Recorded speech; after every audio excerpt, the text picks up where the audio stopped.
I'm going to call the work session to order. We have lots of business, a lot of people here to hear the business as well. We're always glad to have people here. The first order of business is finance. Mr. Laconin? How's everybody doing tonight? Great. Great. I have multiple things on the agenda: budget amendments, financials. If you haven't had a chance to look at the October financials and you do find some things that you want to contact me about, shoot me an email, give me a call, however you wish. And I would ask that you approve the proposed budget amendments. Correct, yeah, just add them. About them. Yeah. Doug said if you have questions before the board meeting, he's very accessible. If he doesn't answer you back, let me know. She'll get me. Anything else? Monthly financials are there as well. If you have any questions about that, he'll be glad to answer your questions. Okay, time and attendance system presentation. Okay. I think I need to be swapped on the screen here. There we go.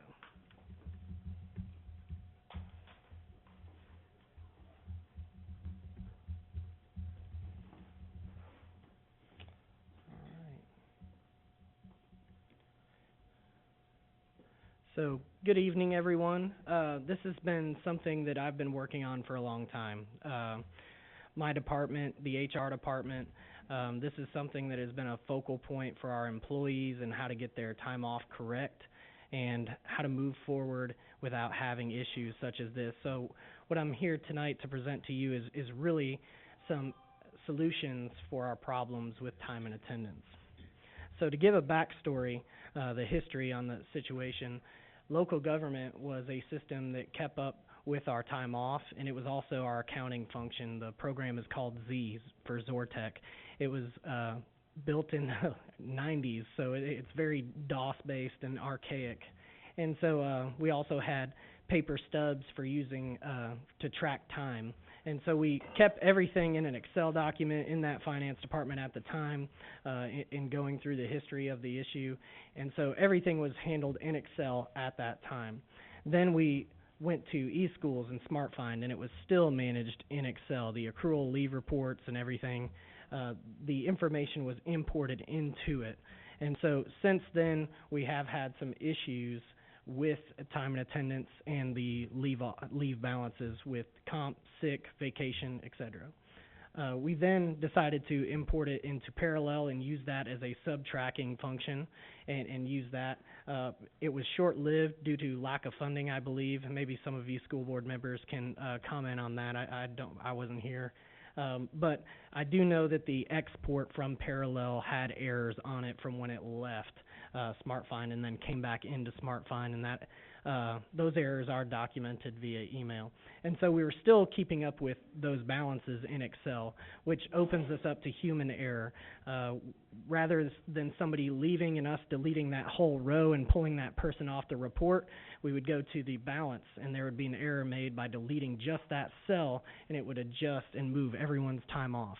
And so you can see how those errors can compound on themselves and create incorrect balances for sick and vacation time for our employees.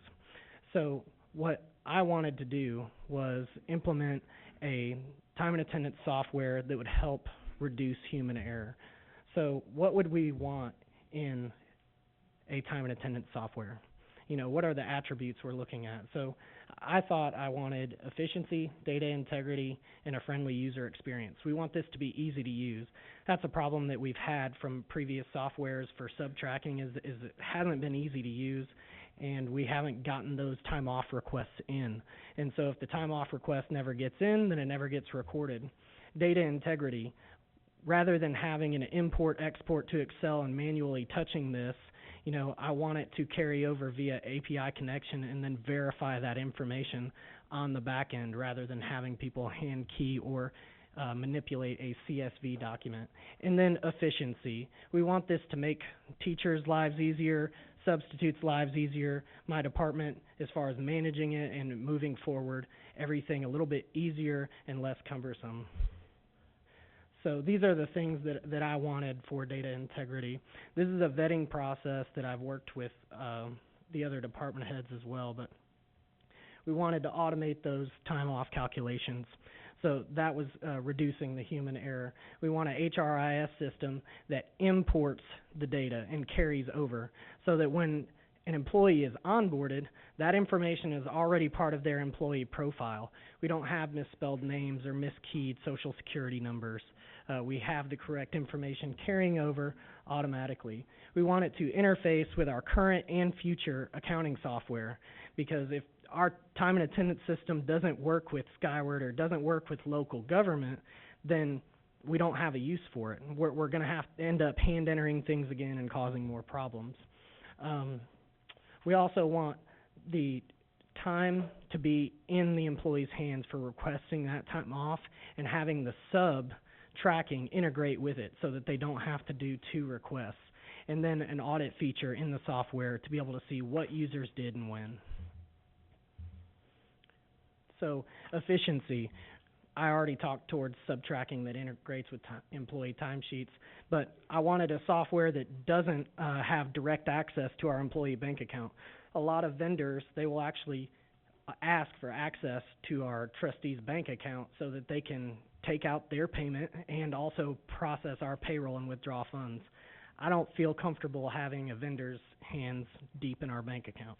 So I didn't want that. I wanted a system to be able to send out correspondence to all employees, so that if there's a new handbook that we need to send information out, or there's a new policy that needs to be abided by, or somebody needs to verify that their time off is correct to verify a beginning balance so that we can move forward, we can do that in one send out, one mail merge.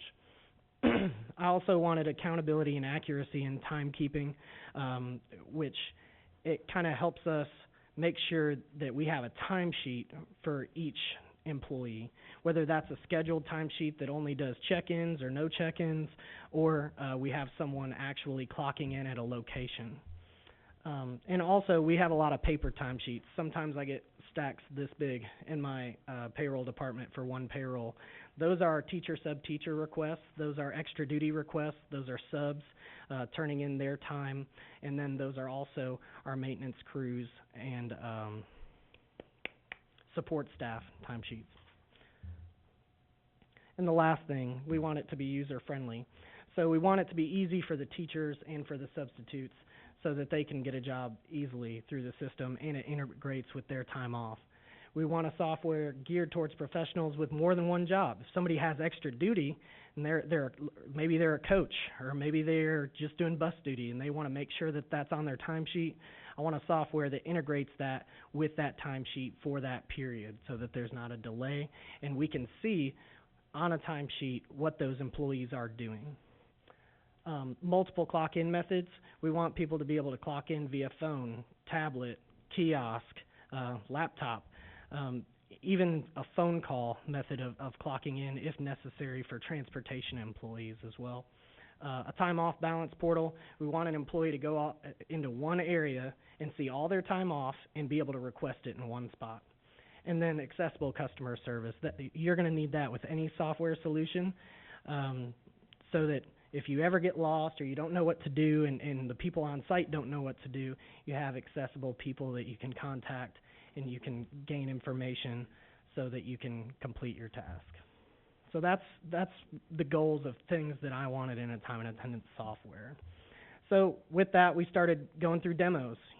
Let's have people come and present and narrow that list down so that we can make sure that we check off all of these boxes. So my office and the HR department has been meeting with vendors since November 2018 on this particular issue. We were able to ask questions, we were able to provide opinions, we were able to say, I like that, but I don't like this, and we kind of communicated and narrowed that list down. So the vendors we reviewed, I've worked with a lot of payroll vendors in the past, previous employment. These are a list of vendors that I've worked with in the past and have used. The two that really checked the most boxes were Paycom and Kronos. They checked all the boxes. Ultimately, the HR and finance staff decided that Kronos was the best option because they had a more school-driven time and attendance system. It was built for a school system.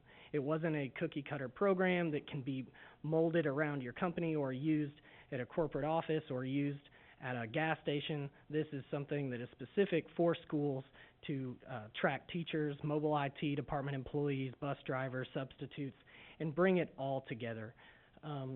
Also, we wanted a sub-tracking system that fulfilled that interfacing with time and attendance and would work with Kronos. So then we vetted that out. The vendors that we looked at for that are on the left. We have ReadySub, SmartFind, which we currently use, local government, and we've worked with Parallel in the past. So those are options that we've looked at, and the finance and HR department preferred ReadySub in that conversation due to the reporting aspects and the multiple different ways a sub can request or get a job versus what we have now. So the final demos, once we narrowed it down to Kronos, we decided to invite people to look at the system and ask questions and review it. So this is the list of personnel that we had. Tonight we're presenting to the school board, so thank you for being someone that we present to. Superintendent, Dr. Marzak, assistant superintendents. We also have the full HR department. We actually presented to Mr. Lindsay since he's been here, the interim HR director, and also some teachers and the MCA president, Jennifer Inc., SPED team, and now to you all.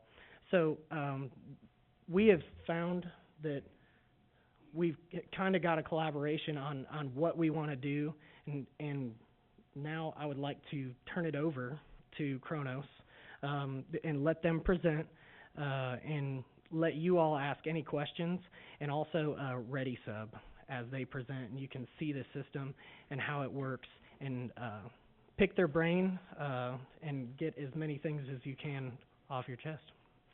That's all I have for now. So this is Nancy Bama. She is with Kronos. I'm going to go ahead and turn it over to her and let her present for a moment.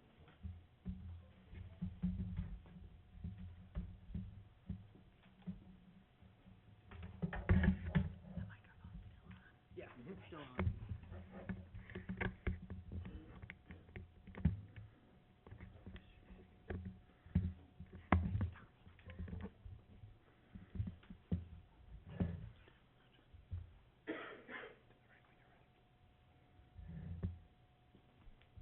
Good evening, everyone. Can everyone hear me okay? Good. So as Mr. Lukonen said, I'm Nancy Bama. I work for Kronos, and I'm the account executive for Kronos Time for School here in Tennessee. And I come with a whole staff of people tonight. We are all truly excited to be here. David Herndon, who is my counterpart on the local government side of the house for the state of Tennessee, along with Richard Salgado, who is our subject matter expert and who will be doing the demo portion of it for the Kronos side. Two of my colleagues from our partner ReadySub, who is the sub-management system that we are partnering with for this, and Andres Turvin and Curtis Updike are from ReadySub. So I don't want to bore you with a whole bunch of slides, and I think Mr. Lukonen already really, talked about the due diligence that he's done over the last more than a year. And I will tell you, we have done many demonstrations for Maury County Schools. This is slide really just shows a little bit of the customers who we work with in the K-12 space. So you'll see on here from Tennessee, Metro Nashville, Clarksville, Montgomery, and there are many others here in Tennessee that we do work with. But we work with school districts of all sizes, from little teeny tiny charter schools to even state departments of ed and very large urban school districts all over the country. So we bring a lot of credibility of doing this kind of project for K-12. One of the things that I wanted to point out about Kronos, if you're not familiar with us, we are the leader in time and attendance globally. We have almost 6,000 employees around the world, and we have about 40 million people using our Kronos systems in every market you can imagine. So hospitals, local governments, higher education in the public sector, along with manufacturing, retail. Some of the biggest, Target uses us. So some of the biggest organizations in the world. What's cool about Kronos for me is I come from education, and we have a little teeny tiny team on the K-12 side of the house that supports K-12. My boss is a former principal, former teacher. I come from education. 3 of our new hires come from education, and we really know the difference between other micro verticals and the K-12 space. We speak K-12. We all know that it's a very different world, and Kronos has really invested in the supporting staff for service, sales, and implementations to ensure that we can have a successful, mutually successful implementation. The numbers that we have on the Kronos side for K-12 are just almost about 650,000 end users in the United States using our Time for School system. It's a scalable system, like I had said, and one of the things that we really pride ourselves on, which some of the other vendors that your district has looked at, a lot of vendors today are using a growth by acquisition model. They're investing and acquiring a lot of companies and then trying to bring them together in some kind of holistic way. Most of them aren't nearly there yet, but Kronos has a very different growth model. We don't really grow by acquisition. We invest in our products, and we want to be innovators. We want to be leaders in the space that we are. We grow deep and work with our customers to ensure that we are providing whatever is next that you're going to need. So we invest in our products, and we create really smart partnerships like the one you'll see with ReadySub tonight. And then the last thing I'll say, not only the experience of the staff that you'll work with on the Kronos and ReadySub side, but we've really created a product specific, like Mr. Lukonen had already alluded to, for the K-12 space. It's about 70% out of the box built for you so that you don't have to start from the ground up. It's not just a kind of clean piece of paper, what will we do? We have things already built in like extra duty, like shortfalls, all of these type of things that school districts and only school districts ever deal with. And then 30% of the system is very unique to your specific district. So we configure the system to meet your workflows, your nomenclature, your timelines, and anything that you can imagine, how your pay rules, your business rules, and so on. So that's really all I had to say. Are we going to take questions? Did you want to take, or just move on? I would go ahead and show the product. Okay. Would the school board like to see the product? Okay. And we can take your questions. So if you see something that you want to, if you see something that you want to know more about or want us to stop or move on, please do let us know, because we're here for you to make sure that you're comfortable with everything that we're proposing. Do any of you have questions? Okay.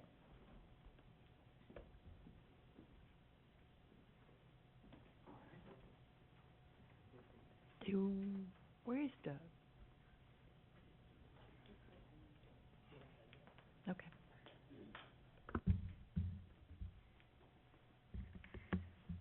Takes 2 of us. Yeah, well, takes a village, right? And I can't even do it.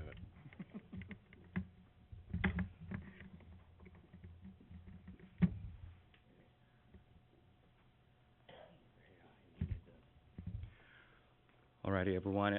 Good evening. My name is Andres, and thank you guys for the opportunity to show you our platform. We're from ReadySub, and we offer a substitute scheduling and absence management solution. And what we actually want to do with you tonight is, walk you through the platform and how an employee will actually, submit an absence, and then the substitute will pick up that job. And, what we have over here is just the employee site. And in this case, the employee is able to see a list of absences that they have posted. Everything is recorded in ReadySub, right? So they can look at the statuses, if it's approved, if it's filled, right? And on the left-hand side, you see a number of filters. You can look for any open jobs, any canceled jobs, any field jobs, anything you want as an employee, right? So the first step that the employee will do when posting an absence is go into absences, post an absence, and at this point, ReadySub will know what type of employee you are and where you work, the site, right? So in this case, you're able to post an absence for a single day or a multi-day. For the purpose of this demo, we're going to post an absence for November 22nd. And as you can see here, this employee is at this site, and you can go ahead and select the schedule, right? And you can pretty much just put any schedule that you would want for your site and the names of the schedules that you would want for your site. There's no limitation there. And then at this point, we go ahead and select the absence reason, and we're going to use vacation for this presentation. And then, here you can see that, we track many different things, right? If it's the leave balances, if it's enforced, if that absence reasons requires approval. In this case, it doesn't. So we can go ahead and choose vacation as the absence reason. You can see that the job position is already posted, so the system knows this employee. And the room is optional, as well as the report to. And the report to, when you click on that, basically just says, hey, this substitute is to report to this person, whoever that person is. Here you click next.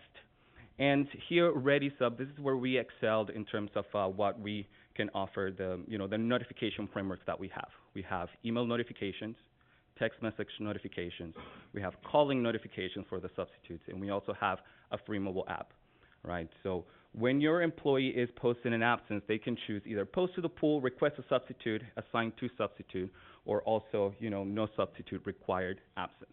In this case, we're going to go ahead and explain each one. Post to the pool, in this case, ReadySub is sending a blast to everyone that is eligible and available to do this job. Right, so if you are an employee that is a teacher posting an absence and you are a substitute that covers food service, you're not going to be getting this notification because you're not eligible to work that, right? So available in the sense that if that substitute has an existing job that day or is on leave, this person will not be getting that notification also, right? So everyone that is eligible and available. Now we have the request substitute framework, and in this case, ReadySub is taking a look at a couple of things, right? One is you can see here that we have a list of favorite substitutes. In this case, Alma and Thomas. As an employee, you can have up to 5 favorite substitutes. And the beautiful thing about it is that you're not attached to those 5 at any given time. You can say you can uncheck those 2 boxes over there. Let's go ahead and go back and uncheck those. And then say, you know what, for this job, I actually want Sandy, the sub. Right, and you can see that she's available, and then go forward. Now, if you put your cursor right over here, yeah. So in this case, with this framework, ReadySub is taking a look at 2 things. One is the duration of the job, and 2 is the cutoff time. Duration of the job in the sense that if you are the employee and you know that you're going to be absent, let's say a month from now, and you post that job, in this case, Sandy, right, has 72 hours to accept the job. Otherwise, that job will go out to the pool because we want to make sure that the job gets filled, right? In the cutoff time, on the other hand, you have if the employee is posting an absence on Wednesday and the job is for Thursday, the next day, Sandy has until 5 p.m.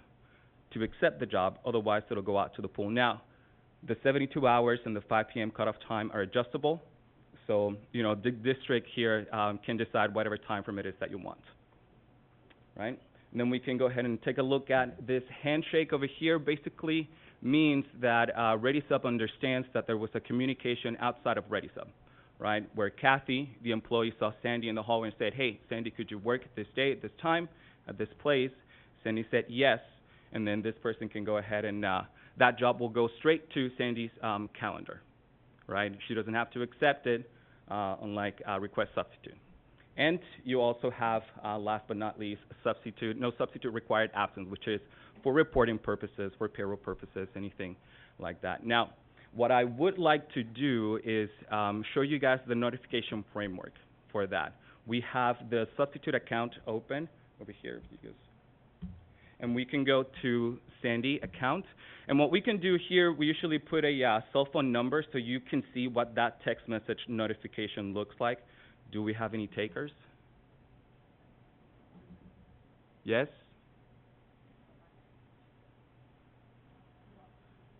Are you this? Yeah, just a cell phone number so we can put it in there. So when we request Sandy, you can see what that notification I do looks like. not want to sub, I'm sorry. No, okay, all right. 542-1634.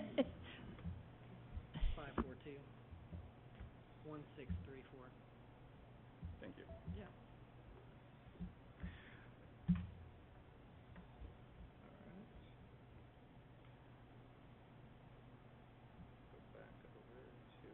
The employee, yeah. There we go. So what we're going to do here is go ahead and see if Sandy's phone number to go over here. Look for Sandy. Yeah, you can see that the cell phone number is there for the substitute, right? So when we have the substitutes in our system, you can have the email, that phone number, that cell phone number, right? And they can, again, get email notifications, calling notifications, text message notifications, and then pick up jobs from a mobile app. Now, when we go ahead and move forward, this is where you, as an employee, can go ahead and post any notes for the substitutes or the administration. The substitute can only see their notes. Administration can see both, right? So usually an employee would like to write a note, for seating arrangement, a link to a video, something like that, or some more information for the administration. You can also go ahead and add any attachments over here. For example, lesson plan, you can go ahead and click on that. Lesson plan should come up. Click next. And at this point, you get a summary of the post, right? So you see Kathy requested Sandy for this job of teacher of 1 day at this site at this time. You can go ahead and post the job. And then right now, ReadySub is taking a look at the notification framework that is posted for that employee and that substitute and sending those notifications out. Did you get that text message? I just got it. So it says, you've been requested to substitute for Kathy Deskins at Horace O. Porter on 11/22. Here's the details. So I can hit that, and it'll take me there? Yes, so in this case, so if Doug was to be logged into ReadySub from his cell phone, he can go ahead and accept the job from his cell phone, right? So there's that versatility. ReadySub can be used on any device that connects to the internet at any given time, so you guys are able to have that available for your substitutes in that case. Are there any questions? Ms. Parker? So with this software, are y'all able to track like fill rates? Absolutely. Or- Yes, from the administrator side, you have a number of reports. One of them is the fill rate. Yes. Okay.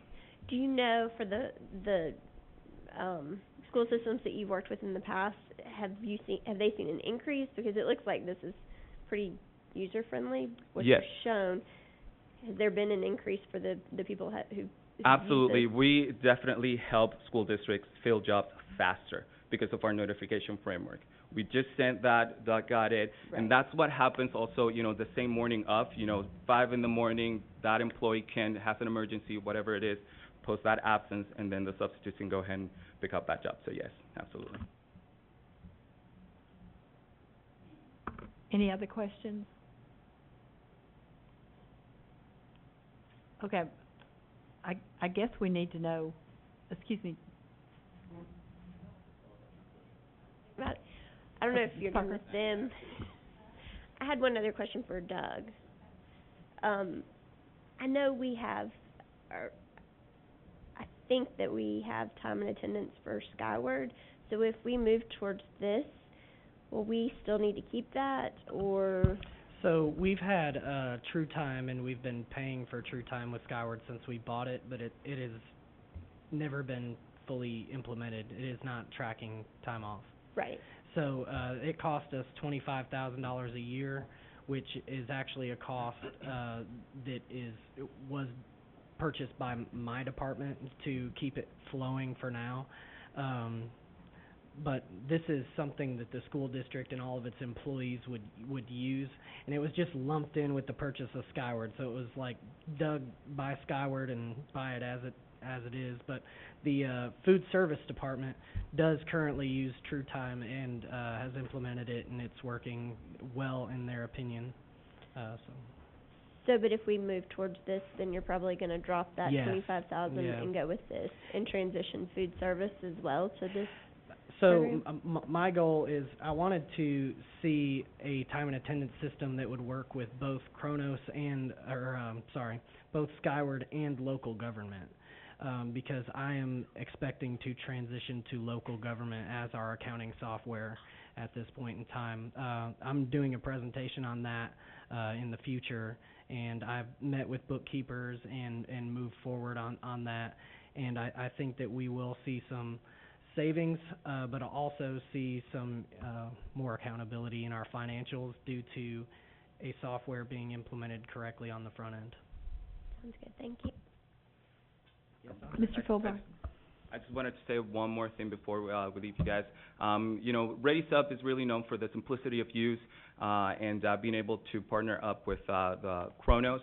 We have, an API integration with Kronos, and basically anything that happened here is happening in Kronos right this time. So those are the things that, we wanted to bring to you guys tonight. Thank you. Yeah. Mr. Fulbar. Thank you. I had two things for Mr. Laconin.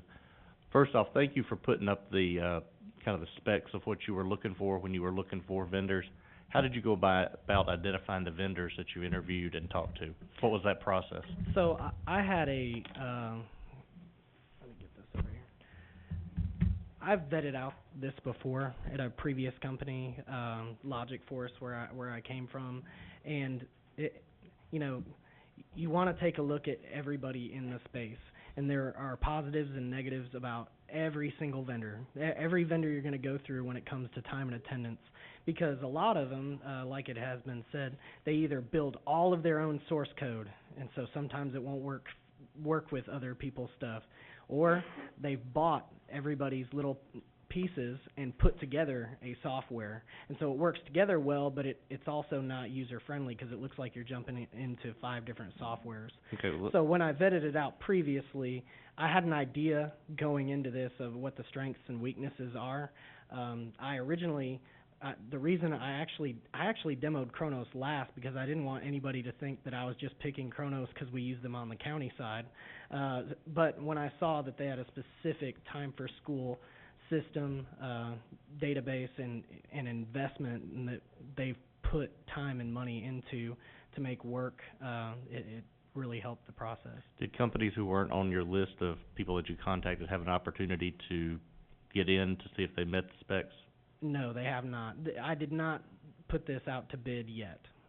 So I did come to a point in which I said, well, I could write an RFP and see who comes in, but without seeing their product and knowing what was, I know these companies. Right. I've worked with them. It's not unfamiliar territory. So You're not employed by any of them, are you? no, I'm not. Thank you. My last question, and you kind of touched on this, does this help with the consolidation with the county and the schools, the fact that we already have Kronos on the county side? Is there any kind of, does that have a benefit in itself? Yes, David Herndon's here. He's actually our county rep. There's a cost savings to it. They're on a purchasing cooperative that the county and the school district are already signed up with. The good thing is training within my department. We have people that are using Workforce Ready all on the county side, so Okay. cross-training's easy. It works a lot quicker. And also familiarity with an implementation that is large.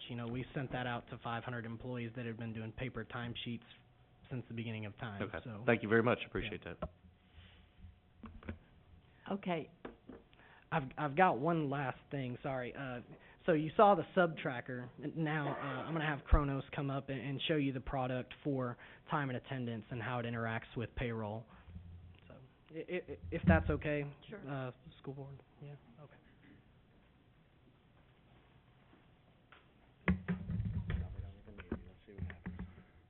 I hope not.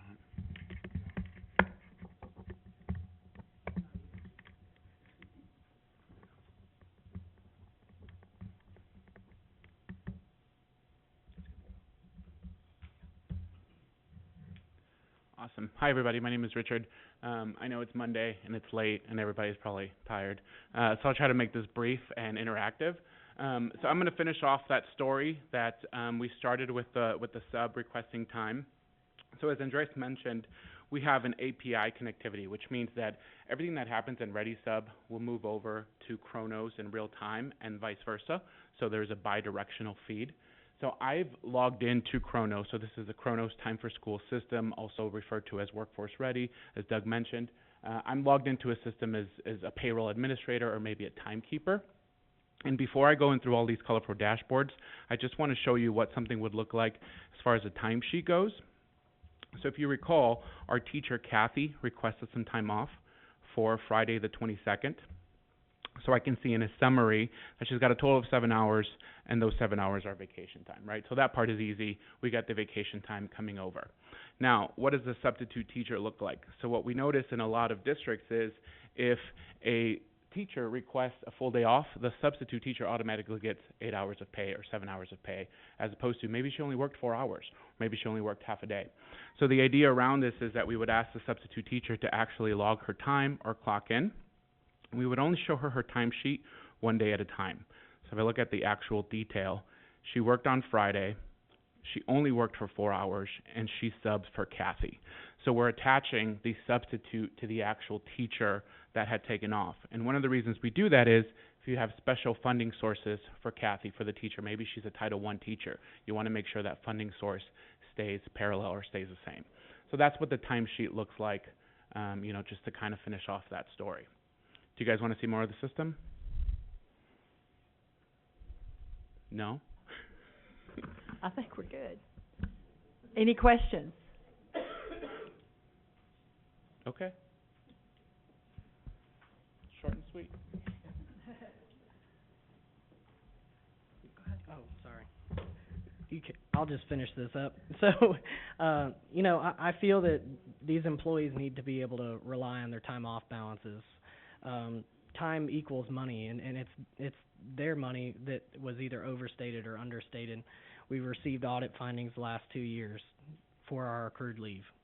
And we've also seen that we have a lot of teachers subbing for other teachers due to lack of subs. And some of that may not be all on the system, but these are just issues that we're dealing with that I think need to be fixed. I've been working with Scott. We're kind of divvying out some duties because there's a lot of things that we're doing that's kind of HR related, and there's a lot of things Scott's doing that's payroll related. And so we're finding out exactly where we need to be and divvying those things out. And part of that is time and attendance. And I see the future of our office taking that under our wing, and then them taking on a little bit more of the benefits side and managing that. So I think this is a need for our district. I would like to provide further information on this through email as far as the cost and quote and other costs and quotes that I've received, and provide you some information so that you can make a coherent decision. If there are any questions in the meantime, if you want to give them a shout or me a shout, that's fine. I can forward contact information when I provide all the details in an email, but that's pretty much where we want to go from here. Well, my only question was cost, and you're going to share that with us. Yes, ma'am. And you'll have to put it out for bid at some point, correct? If we go with these vendors, I do not have to put it out to bid. Okay. If you would like to have all of the vendors, I can build an RFP and have sealed bids turned into our department. Okay. I can do it either way, based on y'all's guidance after I send information, or I can take that guidance now. Well, it sounds to me like you've vetted it pretty well, and, how do you all feel? Any comments here? So, we're good to go, okay? Thank you all for coming, I appreciate it, and thank you, Doug. Is there anything financial you need to bring to us tonight? The budget amendments were on there, I guess you all already decided on that. Well, also I didn't. Consent. I didn't ask if you all had a chance to look, and there weren't that many this time, because hopefully we've gotten caught up with that, and, so if you all have any questions about it, if not, I'll put it on consent. Okay? All right, thank you. Thank you. Next is instruction, and I actually asked Dr. Marzak that in work sessions that we include, we've got 2 assistant principals here, operations and academic in these, and that they can be included. If not, they generally have something to report, but so I have, if you'll look down at the other business down here, there's an academic update. I'm going to let instruction, move that up so that he can make his presentation about the calendar and the academic update as well. Dr. Woodard. Thank you, Chair Kinzel. Good evening, board members, Dr. Marzak. I want to briefly go over the calendar options with you, and then after that I will take some time to go over an academic update and give you some insight on where we are with a few academic things. But before we do that, we had a 13-member calendar committee, and we've put together 2 options for you for the year 2020-21. And on this committee of 13 members, we do have a parent, we do have 1 board member, we do have 2 school administrators, 1 central office personnel, and we do have our MCEA representative serving on this committee as well.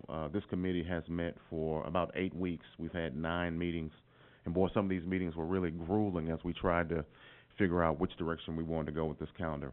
On August the 11th, we sent out a survey to the entire district to figure out what people wanted in the calendar. What would they like to see change? What do you want to add? Do you like the current calendar? What do people want? And so we took that feedback and we reviewed that feedback. We also met with Mr. Kramer from the Fair Board. You all remember last semester the Fair Board came and they said they'd like for us to make certain considerations. And we had a meeting with Mr. Kramer. He came to our meeting and we had great dialogue about what the Fair Board would like to see us do. And we feel that we've met that request as well. And you'll hear more about that in just a minute. On August the 27th, we asked for people to serve after getting all the feedback from individuals in the district who wanted to give us insight and input. And so then we formed the committee. So at this time, I'm going to ask for Miss Cindy Wells to come on up, and Miss Julie Beck, who was our parent representative on the calendar committee, if they would come up. And then Miss Cindy is going to walk you all through the option 1. Good evening.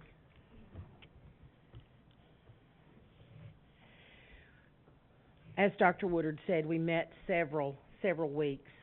This is a grueling task. There are a lot of, as you all know, there are a lot of constraints and a lot of things that we have to meet to do this. So here it is. We will begin school. Teachers will report on July the 27th. We ask that that be a work day. We would like our work day up front. Your first day back and you're sitting in meetings, all you can think about is what needs to happen in my classroom. And so you're not paying a lot of attention. Your mind is on your classroom. So we ask that we have the work day on the front end. We continue that week with administrative days. Children report on the 3rd of August. We immediately have a PD day after that. We do that to accommodate high school because of the scheduling. We certainly hope that this year with the EduPoint that's going to help, and it's not going to be as time-consuming and scary for those counselors. But still, we have a lot of students that have not pre-registered, and they're new to the county, and they show up that day. So this will help those people out. It will help the counselors out, and it allows us to get some good PD on the front end of our school year. We go through to September. Of course, we're out for Labor Day, and then on the 8th, we have accommodated the Murray County Fair. For students to be out, teachers will be at a PD. We come upon parent-teacher conference. We go into October. We have fall break. Once again, November the 3rd, we have another PD day. That's also election day. We've been told that if your site is a polling site, we can't have school. So students are out that day. We have PD.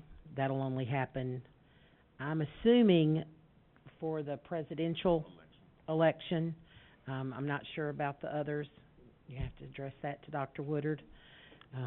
But so we go through there until we get to Thanksgiving break, and then we carry on through December until the 18th is early dismissal, and then we have our scheduled Christmas break. We come back on a PD on the 4th of January. Of course, we have Dr. Martin Luther King Day and President's Day in February. On February the 25th, we have, this is where we've done something different. It was a consensus of most of the teachers, pretty much all of the teachers, because we presented this to the teacher council before we've brought it here. And we just all thought that 4 parent-teacher conferences was just too many. We're in touch with our parents all the time. There are many different apps that many teachers use now. Of course, we still use good old notes and the telephone, and I even walk out into the car rider line if I need to. But anyway, we just felt that 4 parent-teacher conferences were too many, and that we were having one the end of March, 1st to April, and that's just too late. If you've got a struggling student, you know now. We know now of things that we need to do. So we eliminated the 4th parent-teacher conference, and we want to have it earlier, the end of February, and we have decided to do a half a day with our students and then have parent-teacher conferences from noon until 6. Many, many years ago, our first parent-teacher conference was Columbus Day, and students didn't come to school at all, but teachers reported at noon, and we ran it from noon to 6. It gives a lot of parents, especially those parents that work that evening shift, it gives them an opportunity to meet with the teacher. So that is something that we would like to propose. And then, of course, we have another professional development day in March. We have Good Friday in April. Easter falls just a little bit later, which that backs up Mule Day. And so there we have it. We have 150 days before testing begins, and last full day of school is on the 20th, and we have an administrative day on the 21st. And that's the calendar. Okay, that's option 1. All right. That's option 1. Okay. All right, let's go ahead and look at option 2, and then if we have any questions, we'll take them then, okay? Thank you, Ms. Cindy. I'll dive into option 2. Option 2 is very much like what we're doing now. It has 4 administrative in-service days at the front of the year. They're front-loaded, so the principals will have time for professional development, team building, and take care of some of the administrative things that they have to do, such as just required trainings, such as suicide training, such as Aaron's Law, which is sexual abuse training, bloodborne pathogens. All the things that we have to do and get done that are required for the state happen within those early administrative days, and so that's why those days are front-loaded there. The teacher prep day has usually been on the 31st. That's the way it was, and of course we heard feedback from the committee that they want to do something different, and that's where option 2 comes in. But option 1 comes in. But again, option 2 is just very similar to what we have now. The only difference with option 2 is that we move the PD day in November to the 3rd to accommodate the new election law for polling sites. Other than that, it's very, very similar to what we do now, and there's only 1 half day in this calendar as opposed to option 1, which has 2. But the overriding feeling of the committee was that they'd like to present to you and recommend option 1.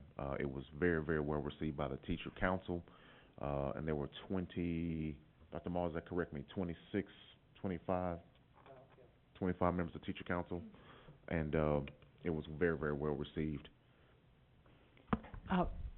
I just make a comment. When I saw that teacher prep day was day one, that's when it was meant to be in the very beginning, when that was negotiated, because first of all, if you've ever been to a school before the day starts, teachers are already there. I mean, I went over to Woodard for something, and every teacher was already there the week before. But having that teacher prep day that very first day, that's the reason it was put there. To have it 4 days in, do you really think sitting in your PD things, you're sitting there thinking about all those things you need to do in your room? So I do really like that. And also, we have in the past had a half day for students in order to accommodate working people for their, coming in for, that they can come in that time and so forth. So I do like option one. I don't have a problem with option two. Maybe there's other feedback from you guys. I see Ms. Parker's light off. You may. I'll just say, I like the idea of having the teacher prep day at the beginning. I think that makes sense. What I don't like is more half days. When I first got on here, that was something that we had. We had a half day for the first day of school. I just don't really see any sense in running the buses, honestly. I just really don't.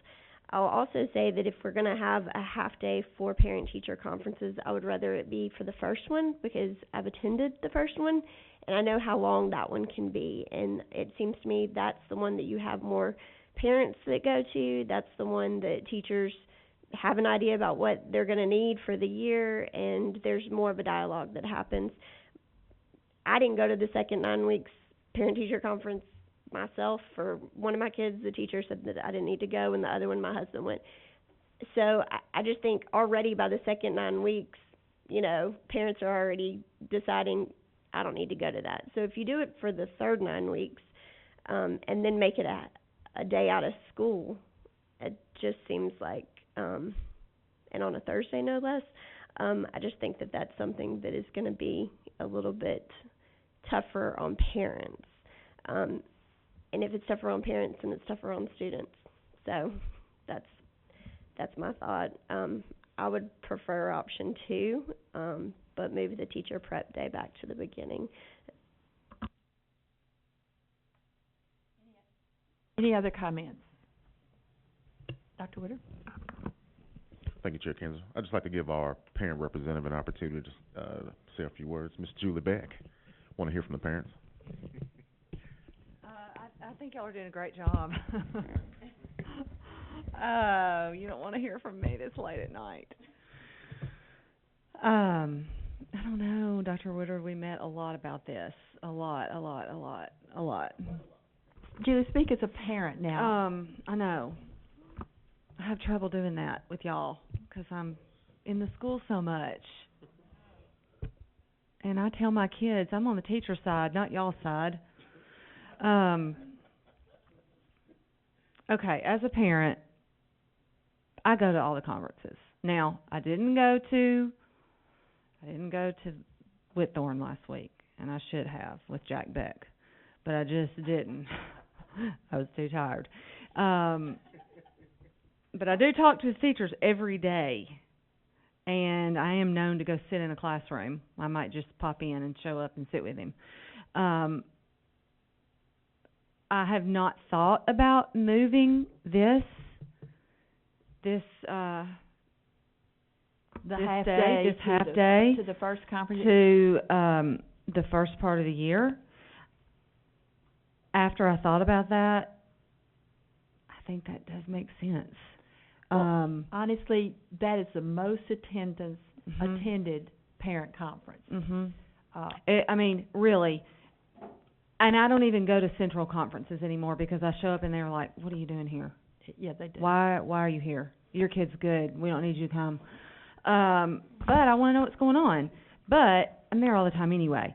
But moving that now, like I said, I want things to be easy on my teachers. I love my teachers, and I can accommodate. I can do stuff for my teachers.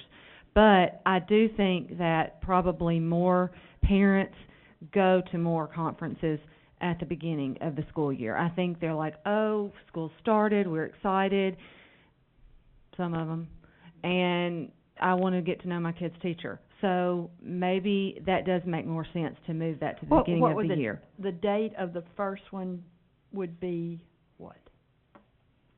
Well, let's see. They're three different, Yeah. see, they're three different. Yeah, October 12th. Yeah, right there. So it would be the day they come back from Fall break. fall break would Mhm. be, you'd have a half a day of students the day they come back from fall break? That's a Monday. Yeah, that's not good. Huh? What about October 2nd? The thing about that is people go out of town and half the time they don't even show up on that Friday. They're leaving town and they're out. Well, I'm just thinking that there would be an attendance problem if you have it on that Monday coming back from. Oh, absolutely. It would be, nobody'd be there. Yeah, I agree. So I don't see how that would work. But Absolutely. But I really do think that we should consider, because I think it would encourage more to come, and I think early on. I think this is a great, this half day out is a great idea. Mr. Moore? So, I'm getting a fresh look at this, and I'll go back with, Ms. Parker. From day one, I have despised half days. As a parent, I despise them a little less now that I have one kid that's graduated and another one that can drive on their own. So it gets a little better. But as a parent, they're the biggest waste of my time. And as a parent, that I'm having to figure out what I'm gonna do with my work and move around and take care of my kids on a half day. I can understand trying to be nice to the teachers on that, but honestly, this school system is in here for the kids and the parents, and that's an inconvenience for a lot of people to try to figure out what to do on a half day, when it doesn't have to be a half day. So I'll leave that part at this. I was looking at this, though, I'm trying to understand. So we're adding on option, let me go back to the first one, sorry. I'm trying to go back and forth here. On both options 1 and 2, we have added a new PD day on the 8th of September. That means the kids are gonna be out of school now for both the 7th, which is traditional Labor Day, as well as the Tuesday following that. If we're moving these around, why can't the 8th incorporate somehow this conference day on the 8th? I know it's considerably earlier. Yeah, it is. Well, it's really, I mean, technically, it's only a week earlier than It's only a the week first set earlier. of conferences. Why couldn't that be, a PD day be a parent conference day? The day, the whole day.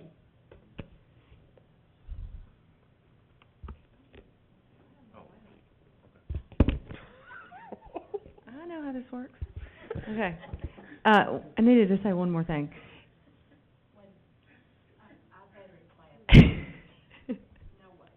Okay. I do want to add that the half day, we do need to consider our teachers, that they would like to go to a conference for their child as well. Yeah.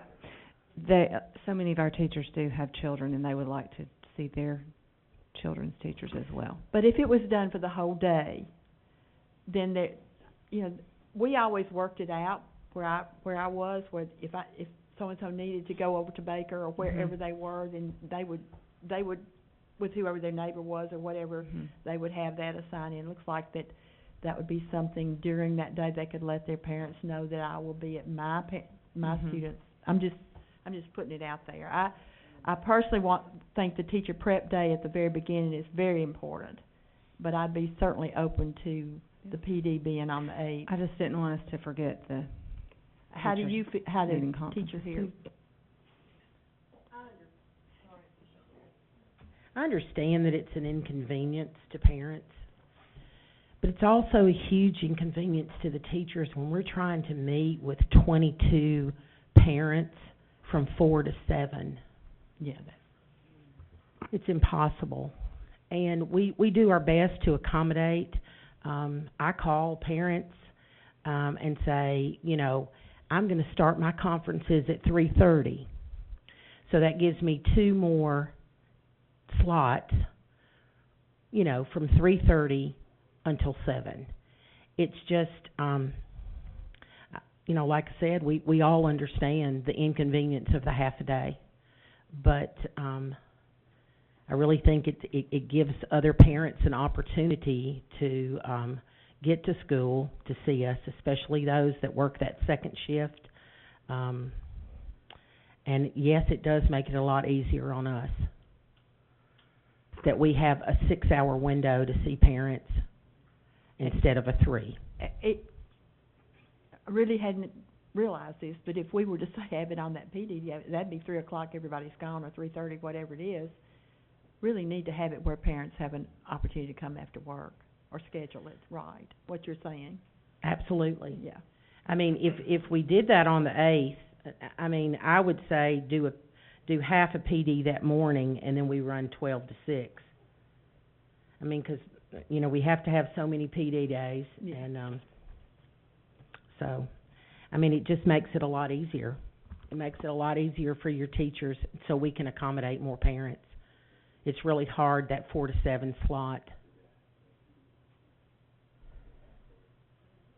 I mean, as a parent, I would, that makes more sense, because we're getting away from that half day as far as the kids. I perfectly understand that the teachers, that makes, to have that longer period together, but you're not cramming all of these kids into this very short window. So, what you suggested just there, or said might work, so a half day of PD on the 8th, and then following that up with, you know, noon to 6 for the, first session of parent-teacher conferences, that sounds great to me. I mean, Okay, now we've got to find another half to pair it with. Half what? PD day. Half PD day. The days that you see that are in pink are, those are the stockpile professional development days that we have. So if we take a half of it, we have to pair it with a half somewhere else. Oh. So, Second semester in block, you would have a whole different set of students and all. Can you put one in second semester in a PD? we could put it anywhere, as long as it falls, after the first day of school and before the last day of school, which is the calendar rules by state law. It's just that if you take any half of stockpile day, you have to pair it with a half somewhere else, which creates some other challenges. Those are some of the challenges that we've had in trying to work this out, was trying to figure out if we took half here and half there. It was most beneficial to just to do a full, wherever we did one, because we have 5 days in the calendar. Those are some of the tricky things we got into, and boy, we really wrestled over this and tried to play with every possible scenario and try to fit in all the needs that people requested. But there was just no way to make everybody happy in this, and we won't. Can you, But, can go you ahead, take February 25th and make that a full day and do a half day of PD and another half student conference, parent teacher conference? February 25th. You, I'm Well, it's a half right now, but he's saying make it's it a half day, make it a full day off of school for the kids and do it just like you just done that other one.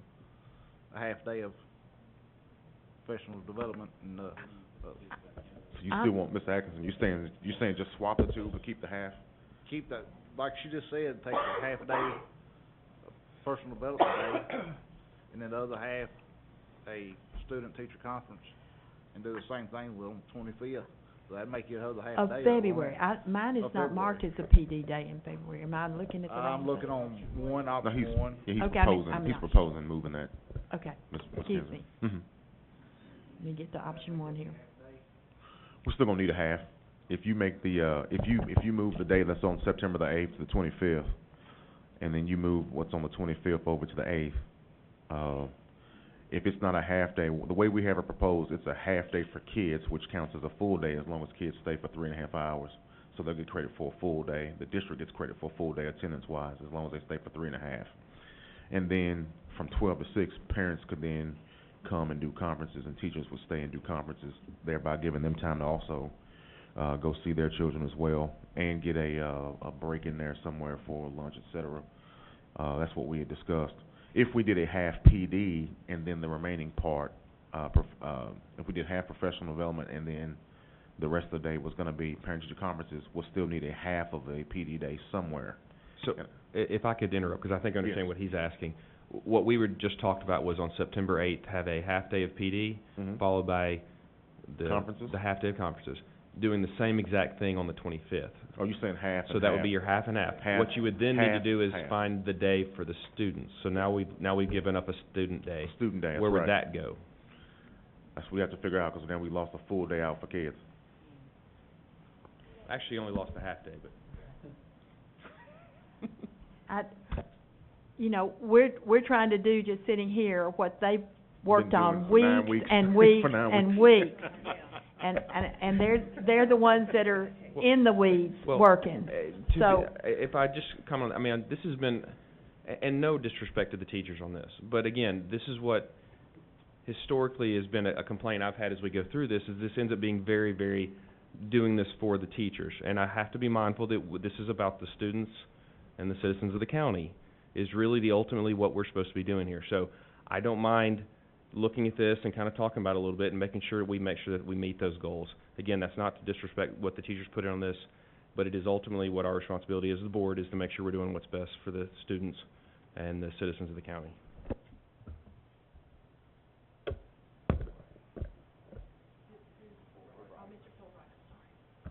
Just a couple points. I want to also reiterate, I think the first parent-teacher conference of the year should be the one that has the heaviest emphasis on it. And as far as the inconvenience goes, I think we need to also make sure, as we're planning all this and scheduling all this, that the last 2 years, it's been a very big inconvenience when I've showed up after rearranging my schedule and the teacher's not been there that I need to talk to. So, I mean, everybody's inconvenienced to some level. My question, and you guys can answer this, other than moving the workday to the beginning of the week, of the last week of July, what was most appealing, and this should be a very short answer, what was most appealing to the teachers for option one over option two?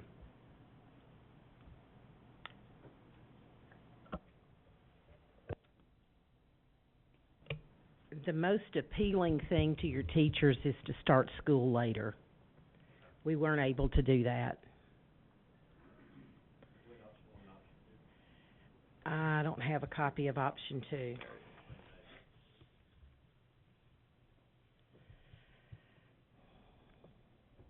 I guess my question was, why did they like option one versus option two? Yeah, it was the half day.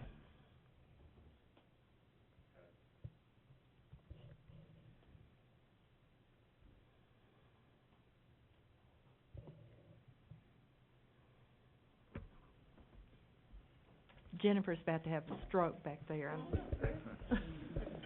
Is that just the half day for parent-teacher conferences, so you can get more hours of that? Yes, sir. Okay, well, you should still be able to have it if they divided up the 2 days. Well, we're taking a half a student day. Yeah, by we the still date gotta up make here. up that We still half a got student half day. a student day. And can we not just attach it on the end, down there, the 20, what was it? If we did it, On the 21st? While you're looking, I'm gonna let her speak briefly. Sorry. The other reason the teachers liked option one over option two is because they feel like that having 4 parent-teacher conferences was a lot, and that last parent-teacher conference, especially if you're middle school and high school, nobody comes. So it's just a wasted day, and that's really one of the big things that the teachers liked about it, was not being there at school late for nobody to show up. That was just, I had to say it, I'm sorry. No. So I'm really liking option D, because I just came up with that one. I understand the logic behind the 27th being the day, that doesn't make sense to change, okay. I'm honestly liking a half PD day on the 8th of September, followed by a half day of the conferences on that day. Same thing on the 25th would be a half day of PD day. I'm just throwing this out there. Half day of PD, followed by a half day of conferences. I really do like the idea of the noon to 6 conferences. I think it seems, as a parent, I love the idea. And then I'm gonna go also down and say tack the student day on the 21st. And if y'all make it a half day, I'm gonna be angry, but, on the 21st of May. There's your student day. We've now made up all the days and kept the same PD days.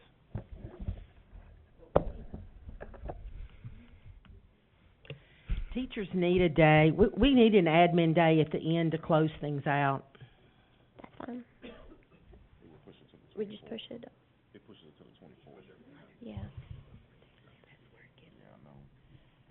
I know. And, yeah. And where that gets us is we have to have 150 days before testing.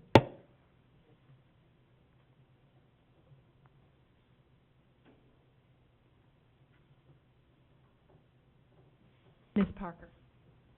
Instead of doing the 25th, can I propose this? Have your half-day PD on the 15th, which is already a professional development day, and tack the parent-teacher conference on at the end. So you have two that are the same. Now, where we find the other day, Are we I'm on not sure. option one? Option 2. Option two. Oh, my goodness. Ms. Parker, what, March 15th is already a professional development day, so if you do it just like you did September 8th, you could just add a full day on the 21st, couldn't you? She just said they had that as an admin day because they've got so much that has to be wound down. They can do that on the 24th, though. I mean, it's not ideal, but that's just it's just kind of the way the schedule falls. The next year it'll get moved as well.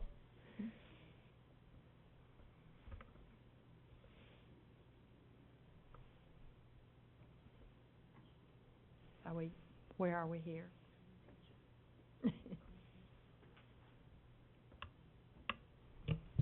Ms. Parker, I just want to make sure I capture all that. Okay, March 15th, what was your recommendation? Make that a half PD day and then a half conferences. And it's the same on the 8th? I'm sorry? The same on the 8th? Yes. If that's what we're gonna do, let's take out November's conference. Yes, you won't. Get rid of November's conference. Yeah, get rid of the November conference. And cancel conferences in November? Just two. That sounds good. One. Yeah, Correct. I like that. Just one and one?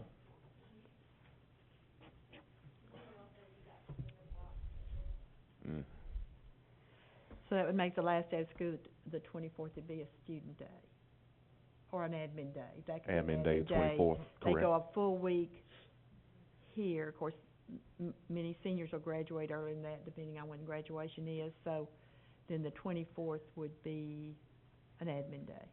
Correct.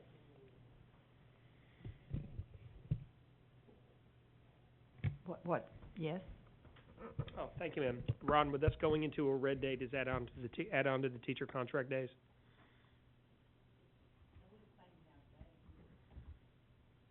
No, sir, it would still be 200 accountability days, so it would not be, Okay, thanks. no,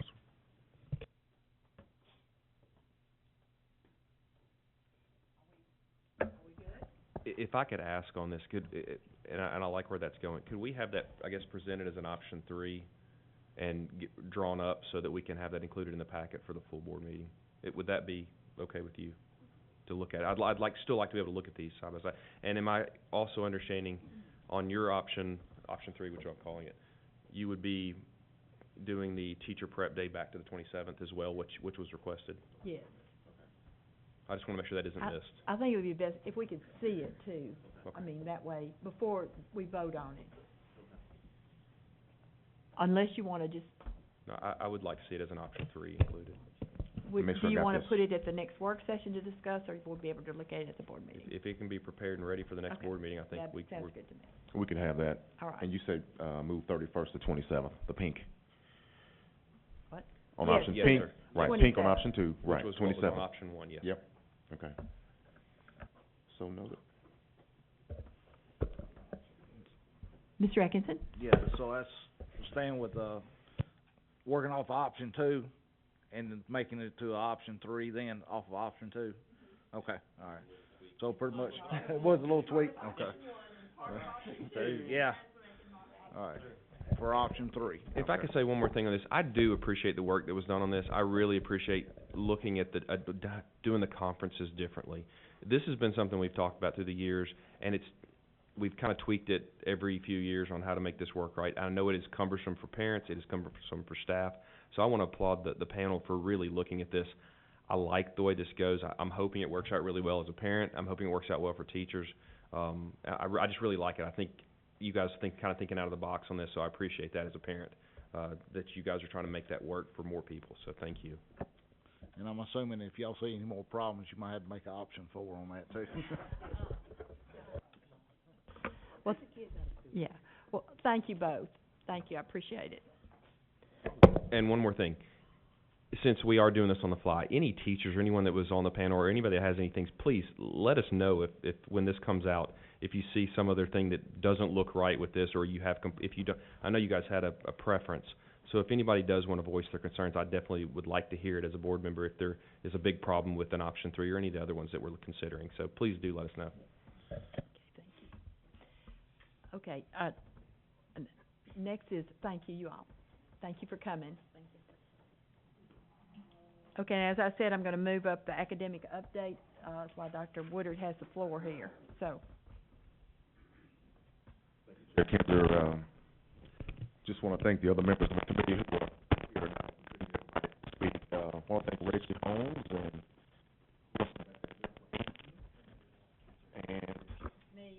who else was back there? I think that was it. Just want to thank everybody that showed. Also, Lou and Williams.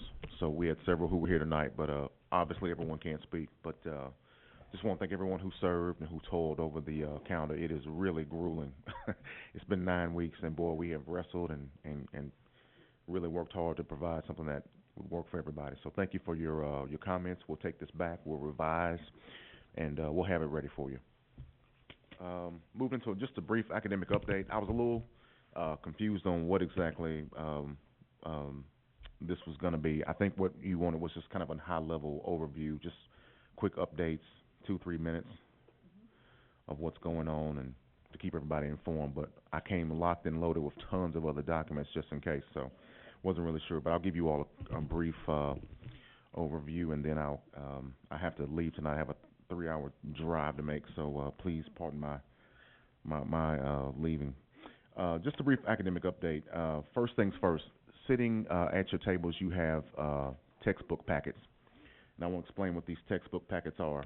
The first one says Tennessee Code Annotated. These are the laws that govern, I think this is 35 pages, but these are the laws that govern how we purchase textbooks, how they're stored, how we dispose of textbooks. All of these laws are things that my committee, my folks have to abide by in the way that we deal with textbooks.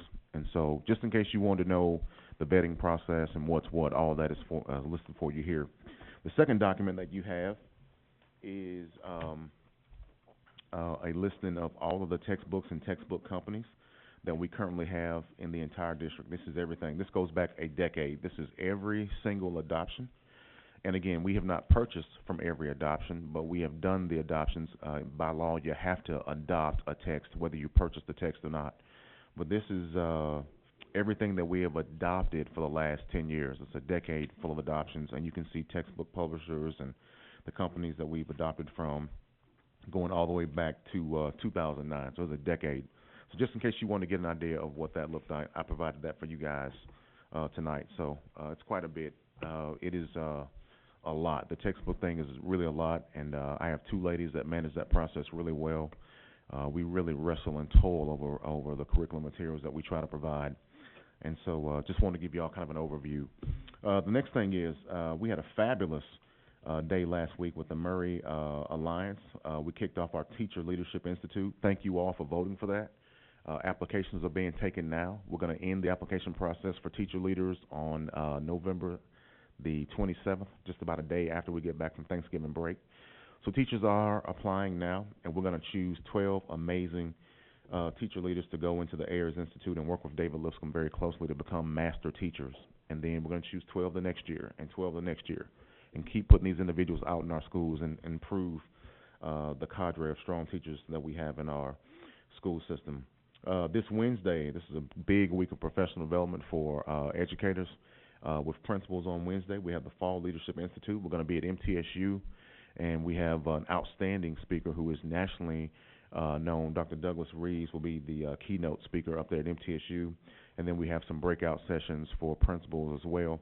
Want to send a shout out to Dr. Lisa Ventura for helping me to pull this together in terms of the funding for this.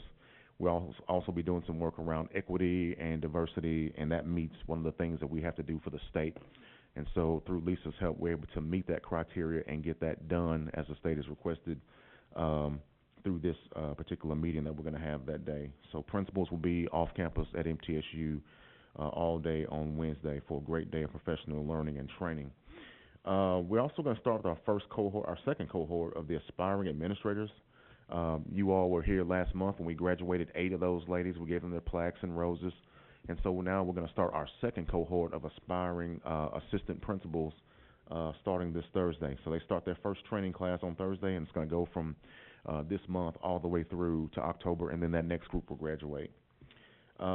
Testing will begin soon. Since we're on block schedule, we're about to start testing in our high schools. That's going to start right when we get back from Thanksgiving break, and we'll go all the way up until the last day of this semester for block schedule. So end of course exams will begin for high schools that are on the 4x4 block once we get back from Thanksgiving. So it's going to be a real focused time in the high schools. About to wrap up here. The professional development calendar is out. We got that out to everyone in the county. I do an academic update every couple of weeks that the whole county gets to keep the whole county on the same page about where we are, about certain reminders and deadlines. And also, last but not least, before I conclude and turn it over to Eric, my colleague, yes, I think he's next. Oh, I'm sorry. Next is, I'm sorry, Ms. Kinzer. Next is the, that's right, I'm sorry. Spelling Bee is tonight. Tonight is the first and second grade Spelling Bee, and we're going to crown 2 champions tonight. And then tomorrow night, we're going to have the third and fourth grade Spelling Bee, and we're going to crown 2 more champions for the third and fourth grade Spelling Bee as well. So those have always been neat and exciting and a little bit tense because, of course, parents are there and yelling for the kids. And so stop by and get a little bit of the Spelling Bee action if you'd like to. Just a brief update for you guys to keep you aware of what we're doing. Yes. Dr. Marzak loaded the 3-year plan there, thinking that that was what was wanted, and I think what you wanted was a high level, just an overview. So we weren't sure. I can go in. I can stop here, or I could. Did you all look at the attachment, pages 1 through 3, Operation Scarlet? Is there any questions about that? Any of that? I think what you've done is exactly what I wanted, is a report of things going on in your district that y'all not know. Sorry.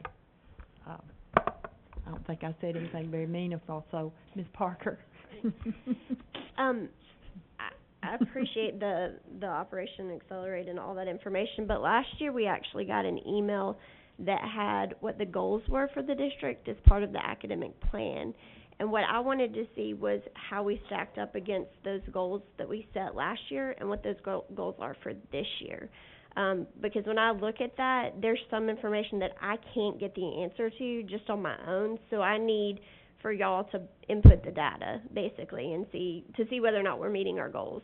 I'll be honest with you, I thought the goals that y'all set last year were really, really high, but that's good. I'm just curious to see whether or not we met them. But as far as the 3-year plan, I just want to see a year by year whether or not we're meeting our goals. Okay. And I think I emailed Dr. Woodard that, and Dr. Marzak and Ms. Kinzer as far as what that document was. Right. It was a 2018-2019, and I would love to see the 2019-2020 document if we have that prepared as well. Can you bring that? Go ahead. All right, good. Yes, ma'am. When we had the 2-hour data meeting, I gave you all a plan that looks like this on ivory paper, which includes the plan for the county. On the back of it, the very last page has all the academic targets that we're striving to meet as a county. So it's attached to the very last page. It just looks differently than it did last year. Last year it looked like this. And so I just put it into a different format, kind of into an easier read format. You know, my thought is for my team, we thought that, You know, if you're gonna achieve your goals, you have to have your goals in front of you. And so with a plan like this in front of us, it's not always as easy to obtain as it is seeing your goals in a one-pager that we can stick on a bulletin board and just vet ourselves to see if we're meeting these goals. But they just look differently. But yes, ma'am, you do have it. It is in your ivory packet. And then if you want a comparison of what these goals are from this compared to last year, I gave everybody, every board member has the BOE presentation, the PowerPoint. You can compare the goals that we had from this one last year to the BOE PowerPoint presentation, and you'll be able to kind of cross-compare and see. I appreciate that. Can you just do that for us and put that in in one document, so I don't have to go from one to the other? I mean, I can do it, but if it doesn't, I mean, I had to get information for you, for example, about AP test scores, and you gave me that information. I don't know that the rest of the board members have gotten that information. So that's what I'm saying is, can we just get the goals input into whether or not we've met them? That's all I'm asking for.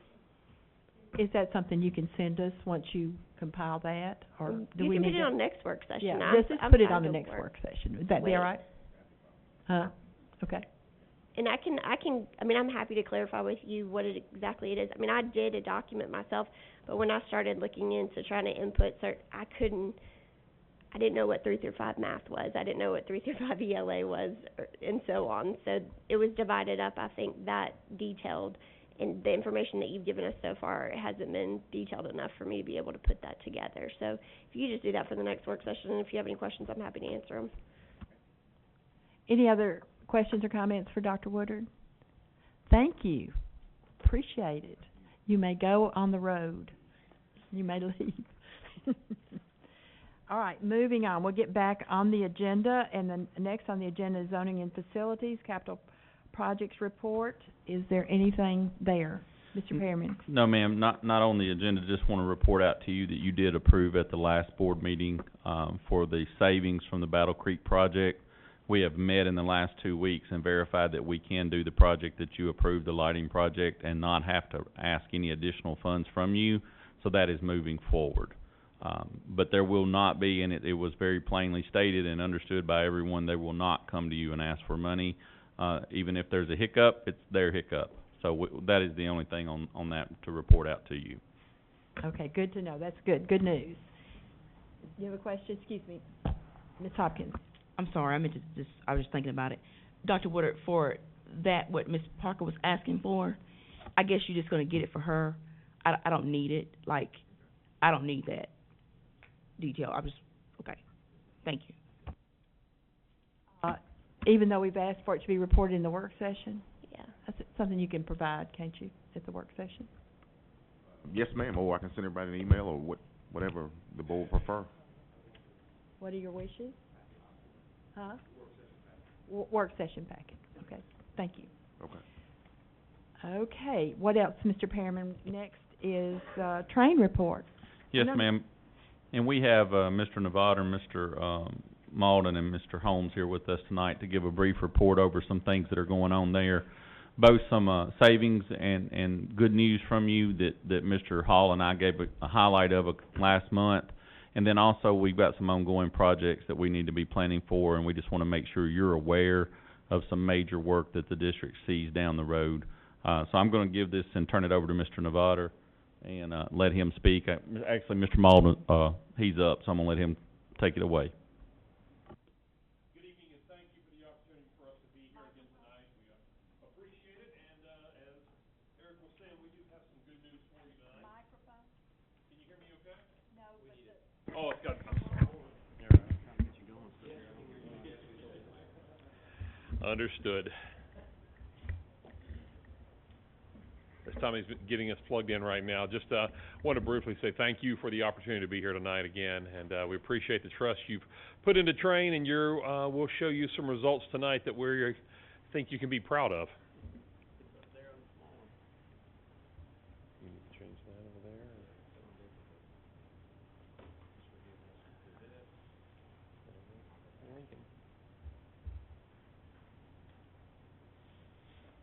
It's getting warmer.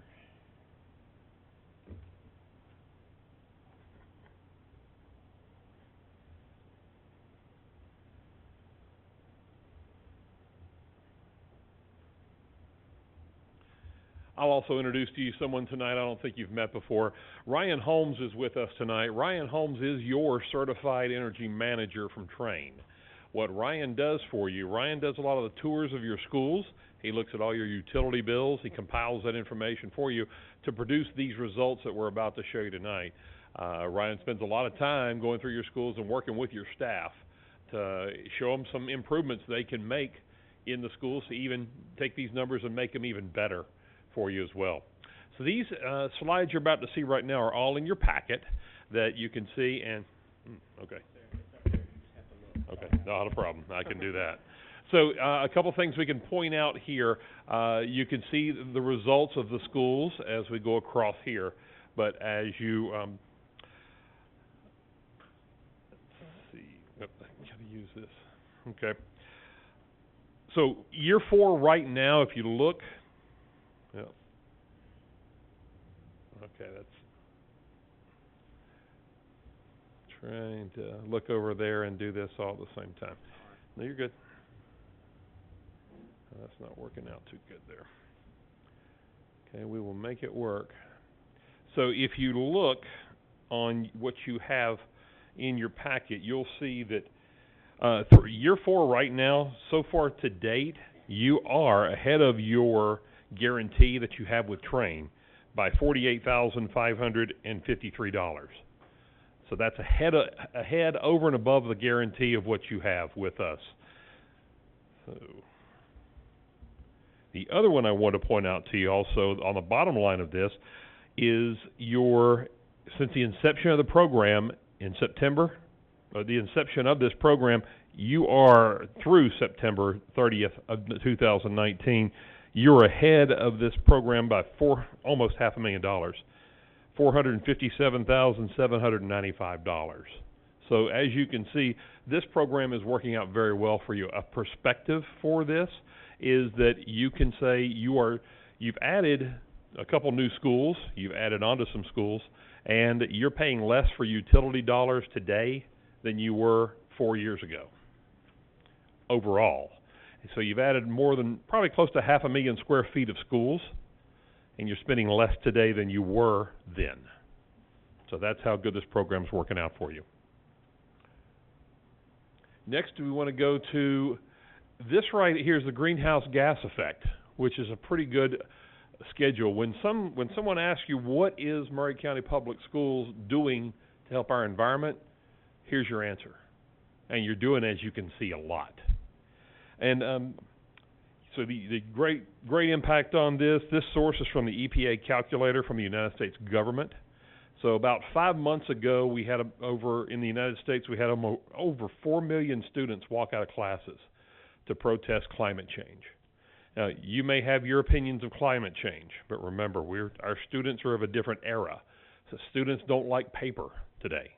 Students don't like to use or touch paper.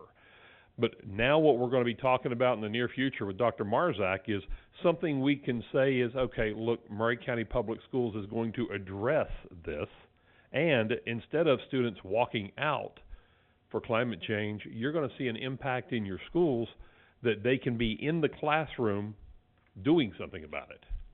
So it's something in the future we're working on with Dr. Marzak as well right now. The next piece is in your packet as well. This is your annual report through year 3, and let's see if I can, there we go. So first I want to go down to page 3 on this and show you that the environmental impact was right there on page 3. Or it was not. Maybe. So it's in your packet. There it is right there. It's actually, so that's just what we went over, but it is in your annual report for you as well. Next is on page 5, that's on page 4. So next is on page 5, your annual cost savings by building. So you can see how each individual school is performing, and this is annualized for you on this as well. So there's more information in here, but I'm going to go on down to page 10. And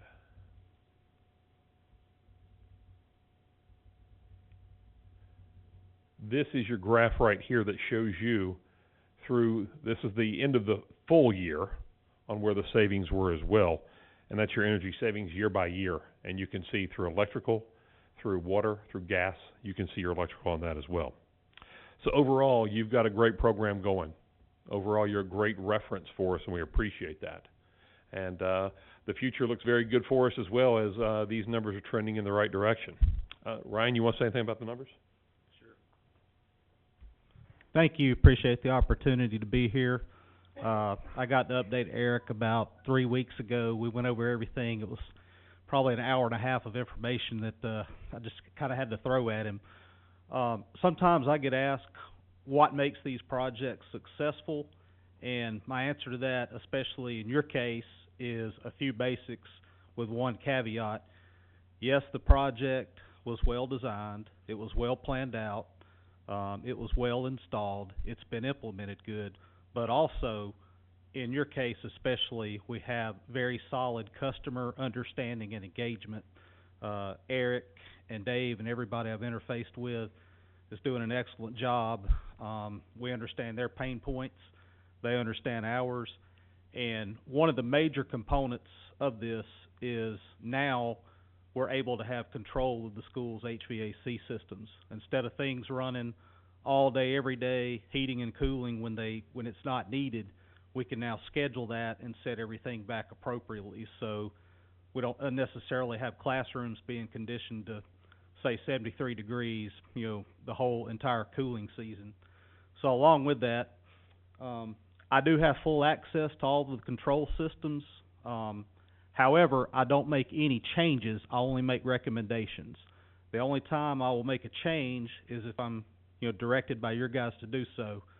All of my portfolios that are managed like this, we basically have one key person at the customer level that is in charge of scheduling and the temperatures. In your case, it's a young man named Cody George. He is doing an excellent job. We have an excellent working relationship with him. He stays on top of this and is very attentive, and in large part, his work and diligence is one reason this is going so well. So here would be an example.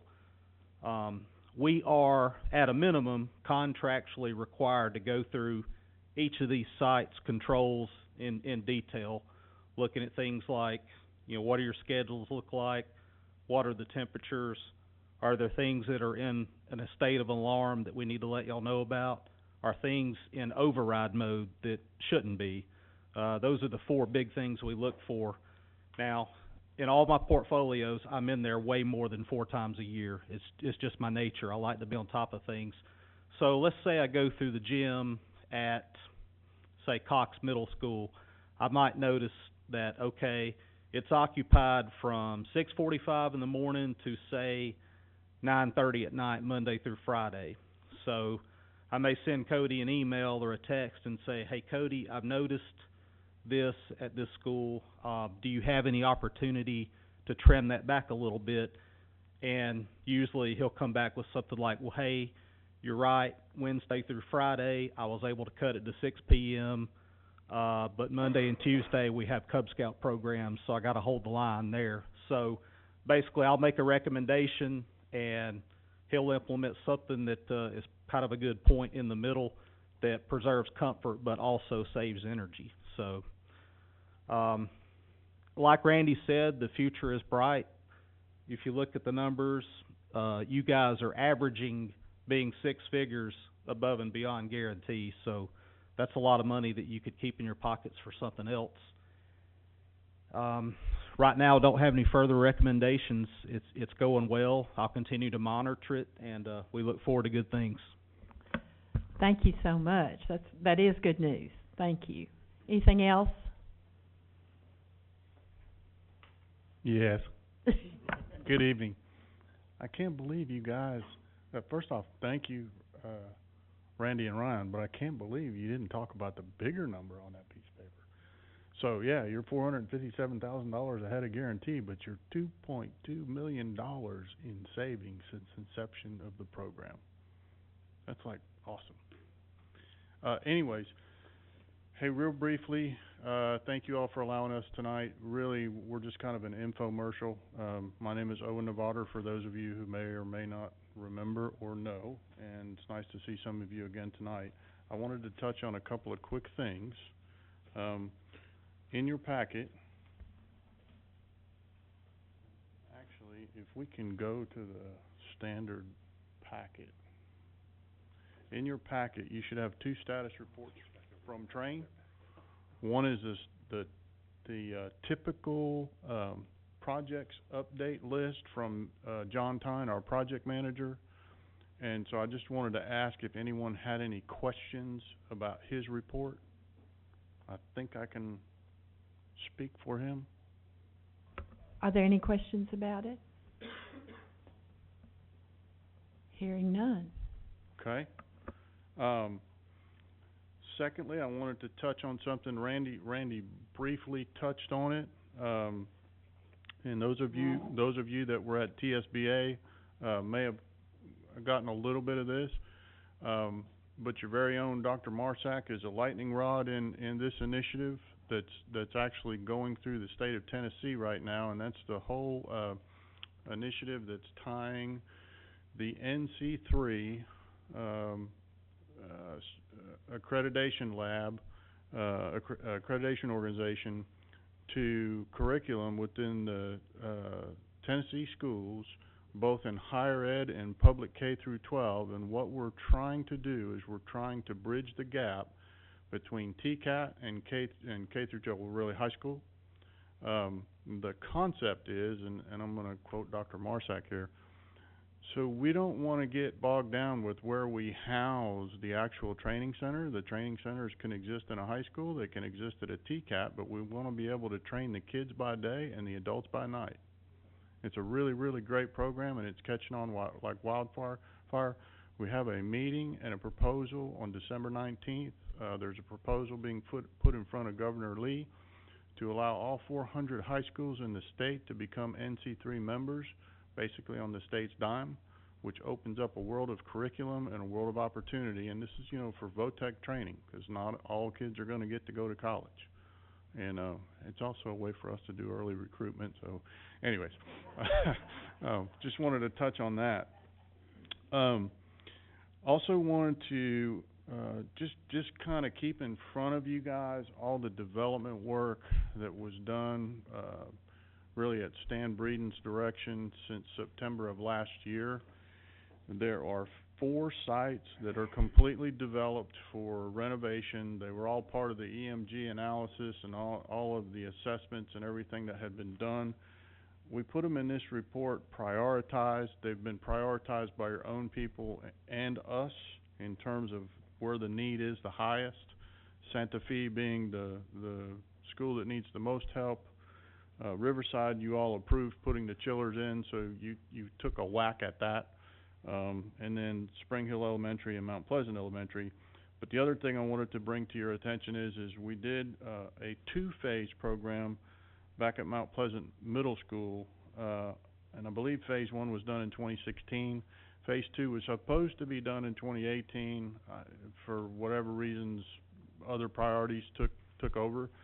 But those are 5 HVAC and controls and associated, we'll call them MEP renovations that are completely designed. They're shovel ready, and so we would ask that you keep them in your mind as you're going through your budgeting process in the future. We have an opportunity to finish up LED lighting in the schools. That's one of those programs, again, that pay for themselves, so that you don't have to budget for. We'll go ahead and develop that and see if we can get some more of that EESI funding so that we can present it to the board for your consideration. We're working with Dave Hall and Murray's team.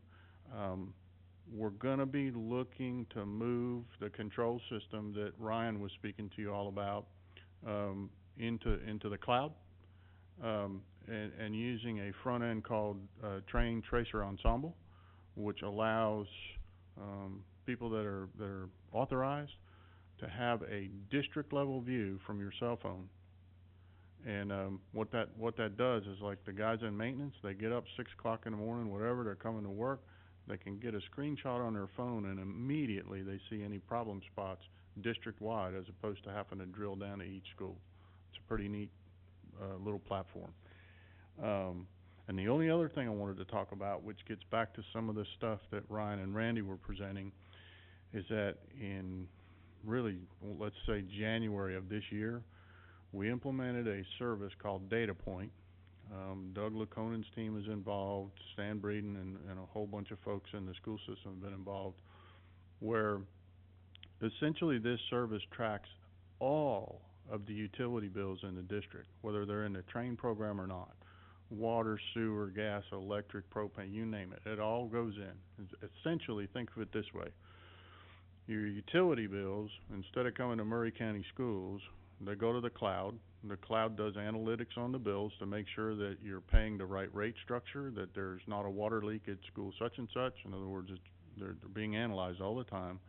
The bills are instantaneously available on the platform to you. But also the dashboarding capabilities of this service are just immense.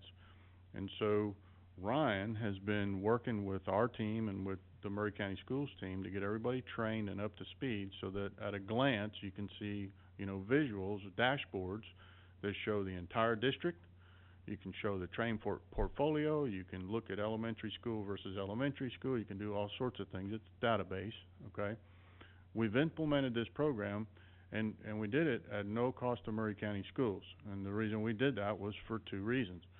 One, you guys agreed to be our guinea pig because we got some help, some leverage by implementing this system on your measurement and verification. Basically, what this system does is it helps to reduce people costs for data acquisition and input. And so when it's fully automated, you all's utility bills will go to the cloud from the utility provider. They'll be loaded into the database. We were talking with Doug tonight about making the very next step to fully automate that. And Doug's team will, of course, retain the money part of it. So in other words, they'll get the general ledger statements and stuff like that, and they'll pay the bills. But you all have a really, really intricate dashboard of your entire utility portfolio across the district. And I think Ryan plans to incorporate some screenshots of that in your up and coming measurement and verification reports. And so, other than that, any questions? Any questions, comments? That was a great report. Well, thank you very much. Yeah, thank you. Thank you, guys. Ms. Kinzer, can I just say, one, we wanted them to share some good news. At two, we really want to start letting you know, you've already heard it, I think even last month or the month before, we talked about Santa Fe a little bit and the needs that are coming on there in HVAC. Those 5 schools are beginning to show some age on those systems and some real needs that are there. If you reference back a few years ago to the shape that Culleoka was in, to today, where you saw that the energy savings, that one of the schools that was the best was Culleoka. If you remember how bad it was, Santa Fe's approaching the point of being our next Culleoka in that stage. So as we whittle down on our money from capital funds that came in from the county, we need your support as we go into the spring and telling folks, hey, we still have some major projects that are out there. So that was the second thing. And I want to take just 1 second and expand. I'm very proud that they mentioned Cody George by name. I wish they could tell you all of the maintenance men that work on your behalf. These are folks that, again, our goal on our side is to not be seen and to just make the day work and the kids and the teachers have a great, comfortable experience. But it is folks like that that are unsung throughout our district that are saving tons of money from our district, who are really getting down to when our folks in this room, and it's as specific as Boy Scouts or Cub Scouts are in our buildings this night, and we have to accommodate that and think about that. But there's a lot of high-end work being done, and I can't give enough praise to the folks that do that. And again, they don't want to be seen. They don't always want that praise, but I think it's very important that you know those folks are working really hard on your behalf. So, and thank these guys for being here tonight. Yep. We do thank you. I appreciate it. Not only being here, but just helping us out and giving such a great report. Appreciate it. We've had the project cost report. And it's just an FYI for you. That's an FYI. The next is a bid that's under... It's a look at the VCT replacement. If you go back to the EMG, report, we have schools that have flooring issues that they prioritize that are in great need. We have the top schools here. You look at, we are already currently working in Baker, Woodard, Highland Park, and Withorn are schools that we're looking to move forward and to begin work as early as over the break. And we're using a system that's called a GER floor. It actually goes in and installs over the current floor, which becomes important because we have asbestos issues at Withorn. We have big asbestos issues at Withorn. We have to monitor tiles constantly. This flooring goes in over top, and it actually encapsulates that floor, and really saves us the cost of having to remove that and do the abatement process and all of that. So we're looking at hallways for these schools, eventually all of the classrooms as well, but we can work in the hallways and do this at night, on weekends. If you go to Baker, I mentioned that to you the other night, we've got one hallway done. If you go to Baker, go in and you won't miss it. The lobby looks amazing. They just put a bulldog down on the floor this week, which is really cool. But this is our recommendation to move forward. This will go through Hewlett Spencer. We will start as early as Christmas break, and I don't know the prioritize. I think probably we would finish Baker and then either move to Highland Park or to Woodard. But that's our request, is allow us to move forward with this project. Any comments? Mr. Atkinson? I'm assuming the funds are available in the EMG. They are. They're available through the 177. Okay. Then can we put this on consent? Okay. Thank you. I know you're on the agenda a little bit later the way it is, but this can be your report. You tell me. I think that sounds good. I just wanted an opportunity each time for you guys to, I think you've made we like the good news. And well, and if you'll look at that, if you go on down and see the attachment I put on there, I don't do pretty attachments, I do functional attachments, and I hope that maybe you can appreciate that. And looking at this, when Dr. Marzak talked about what you wanted, if this is going to be an ongoing, we wanted to start really high and maybe each month give you an overview of what we're working on. But I started really high this month and just gave you a breakdown of who is part of the Division of Operations, each one of our departments, the number of people that work for us in each role, so you could see that, and then also the budget that we accumulate for those. Remember, we operate daily about 2.2 million square footage of property or of building. So I gave you that information. That's just an FYI, and that's really high. But you see that by each department, I came in and gave you a breakdown of projects that they're currently working on in October and November.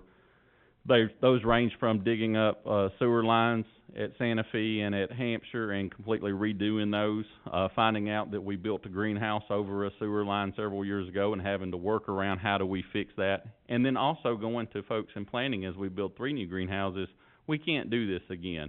So we also are fixing, but we're planning in advance to maintenance. You can see what they're doing, operations again. And I won't read those to you, but I wanted to give those to you and just let you know. This is kind of what I had in mind, just to, I didn't mean to take up a whole lot of time with it, but just sharing that with us and keeping us up to date is great. 2 things. One, as you go through this, if you have questions, obviously reach out to me or to the folks on our side, and we can give you specifics. I didn't want to delve too deeply. And then my plan each month is to give you something like this, but over the next few months, maybe go into a little bit more about transportation one month, or go into a little bit more about maintenance one month, and give you a little bit more information on one specific until we kind of go through that. And any information that you want or need, please let me know and we'll include that. Good. That's kind of exactly what I had in mind, and I appreciate it. Yes, ma'am. I'm going to move up. I know these teachers have got to get up and go to work, as we do, some of us, in the morning. But I know that you all are here, so I want to have the presentation about art supplies next. Dr. Marzak. Thank you, ma'am. So a couple months ago, Jennifer Inc. with MCEA and a couple of the related arts teachers came and met with me. And there were various things that they were requesting for the following year, and a couple of these stuck out. And those are going to be 2 things you're going to see with 3.8 and 3.9. So basically what the Maury County arts teachers have made a request is for consumable supplies for their classes. You will know this in art rooms that once you use paint, construction paper, clay, glue, etc., you have to pay to replace those. So the art teachers made the request of the following: $1,000 per elementary school, $2,000 per middle, $3,000 per high school, and then $6,000 per unit school because you've got elementary, middle, and high school. So what they've asked is if the board would entertain an opportunity of this year to fund those requested consumable art supplies per school in the amount of $48,000. That money would go to 141E 71-100 429, which is an instructional supply line, and that request would come from fund balance. Is there any questions or discussion? Then can we put that on consent? Thank you. I won't even bore you with art talk. They're all here if you have questions. Appreciate it. Okay, yes. Second one? Yes, the second one. I do want to ask a question on that. Uh-huh. So this is what we're asking for. I mean, are these realistic numbers? From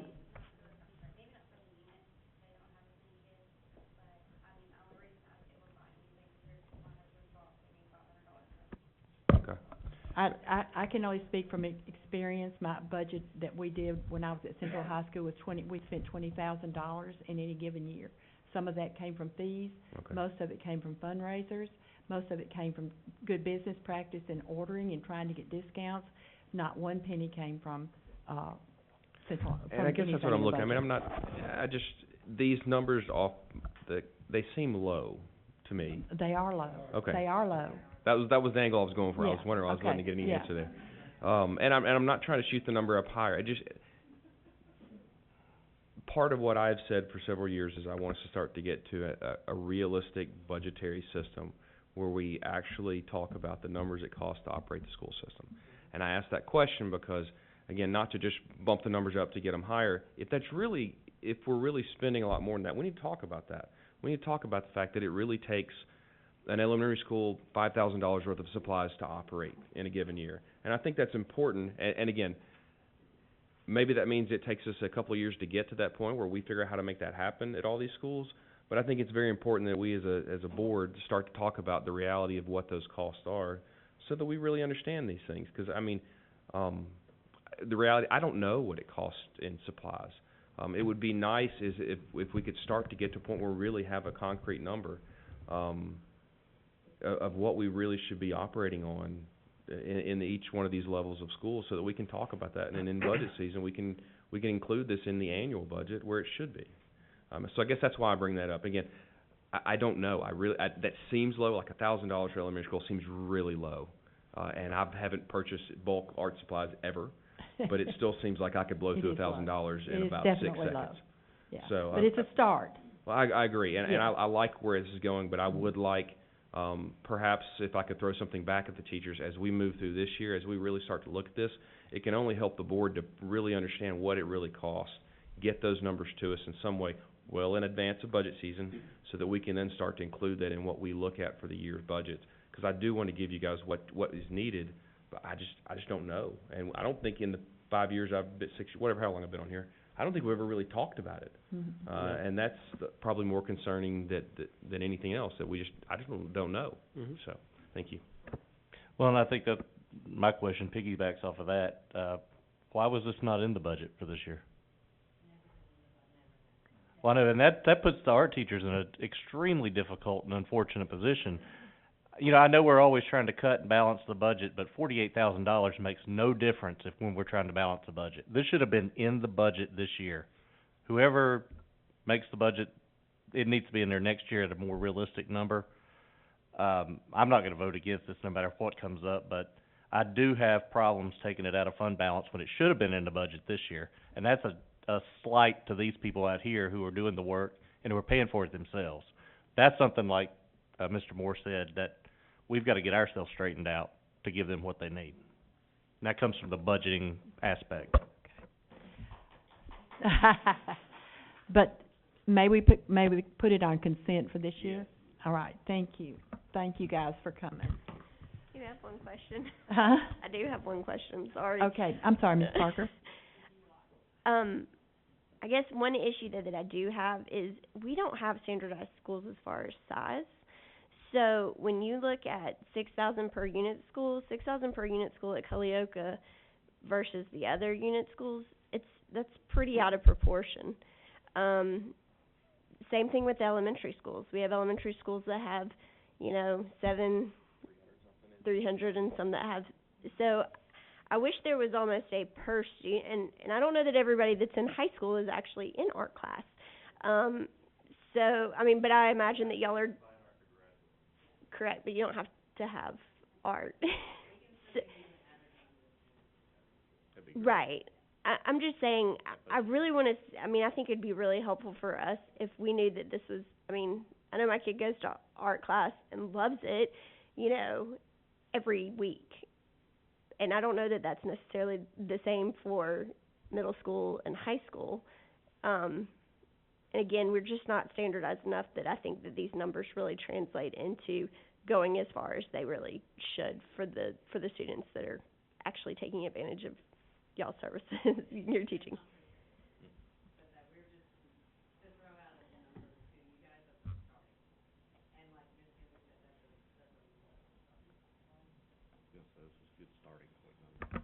I used to say to my students that they had to have a pencil that was their textbook, and that we could start with that, and then we'd build up with supplies. Supplies are always a problem when you don't have to have a textbook. That is, your supplies are your textbook. But this is a starting point, and I'm sure that we'll delve in it now that you've brought this to us.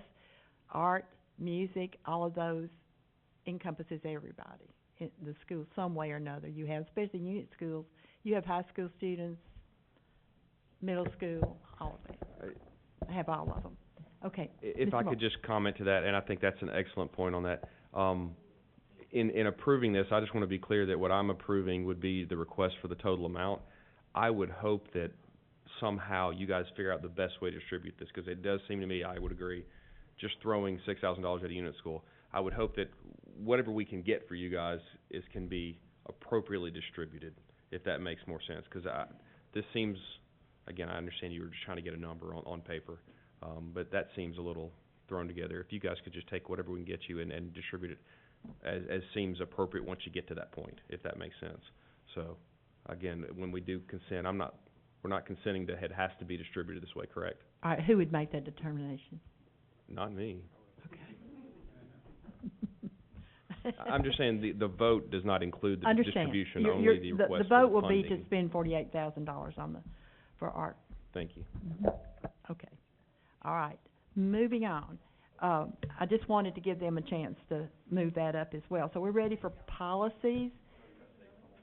There's another one, 3.9. Oh, excuse me. That's okay. So in line with that same meeting, music teachers also provided a request to the school board to be able to purchase a K through 8 music curriculum. The teachers have certified Quaver as that curriculum they'd like to implement. The cost for Quaver is about $1,560 per school, and so for K-8 that would cost $29,640. So they'd like to request that the school board purchase the Quaver music curriculum for K through 8 teachers in the amount of $29,640. That would again go to 141 East 71 100 399, which would be at contracted services, and that again also would come from fund balance. Mr. Fulbright. What have they been using for curriculum so far this year?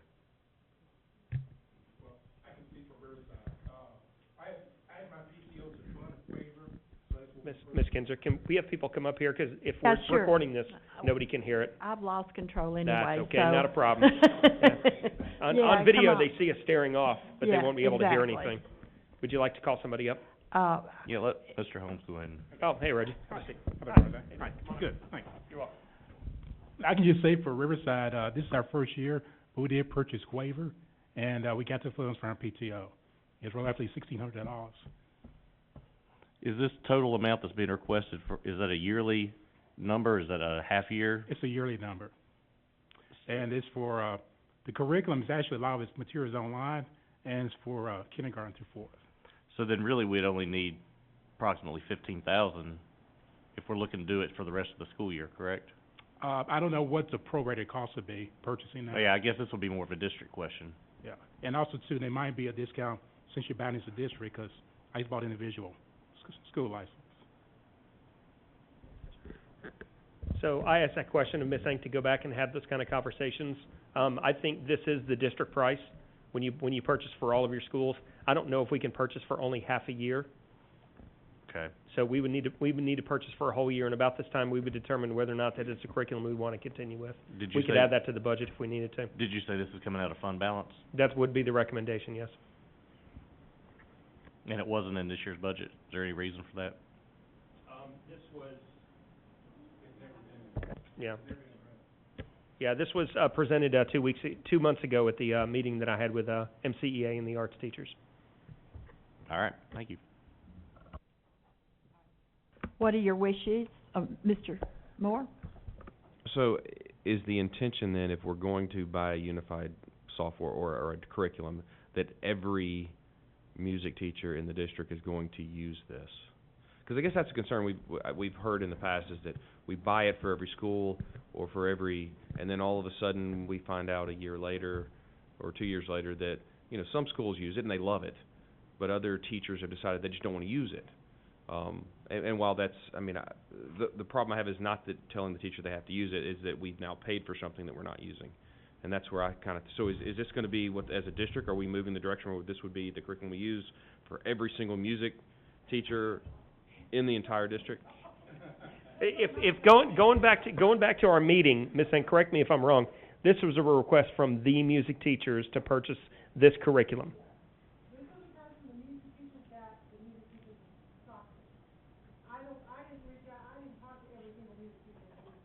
Okay. So again, I mean, that's.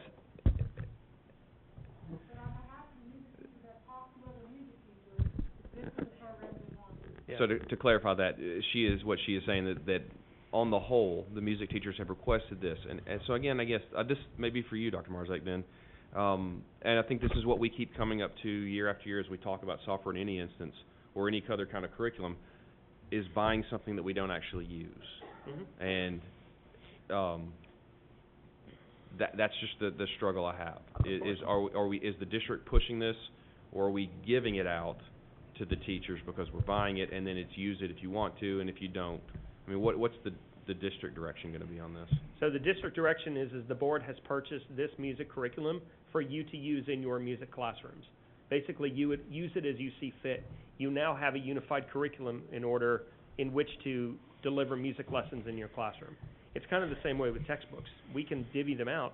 If some teachers choose not to use them on certain days or certain weeks, then they don't have to do that. There's no mandatory checklist to make sure that they're doing the textbooks, the lessons every single week. So my message would be, this has been provided for you at a cost for you to be able to use in your classrooms with curriculum. So as a teacher, they could just simply decide that they are comfortable with the curriculum they put together through their lifetime of teaching, and they would choose just not to use it, and that would be okay. I guess when I see unified curriculum, my mind is that as a district, that's the direction we're going, and we're going to be doing that across the district. But I guess what I'm hearing is that instead of that, it's a resource we're offering, yes, a unified resource, but yet it's not a mandatory resource. So again, a teacher at this school or that school could choose that if through their expertise they've decided that they don't want to use that tool and they're going to use something else. Yes, they could. Okay. I believe Ms. Parker was next. I guess I like the idea of having curriculum, obviously, but I look at this a little bit differently than I look at the art supplies, because y'all said that that's never been included in the budget. Curriculum is something that I assume central office vets every year and brings forward to us in the budget. And so I guess the issue that I have is every month it feels like we are getting a request for fund balance. And I mean, we had a discussion at our retreat about how we were going to spend a certain amount of fund balance, and that wasn't even brought up then. I mean, I would much rather have spent $29,000 on this than $37,000 on some form system. Like, if I were choosing, I would have prioritized that higher. So I struggle with this, especially since it's only half a year, and we're going to have to pay for it again next year. It sounds like Riverside's already using it. Is there any way that we could potentially pilot something where we're paying for a couple of schools to use it to see if they really like it? I mean, do we know that all the music teachers that have said, yes, this is what I want, do they have the access that Mr. Holmes' teacher has? And I'm not asking you to answer that, Mr.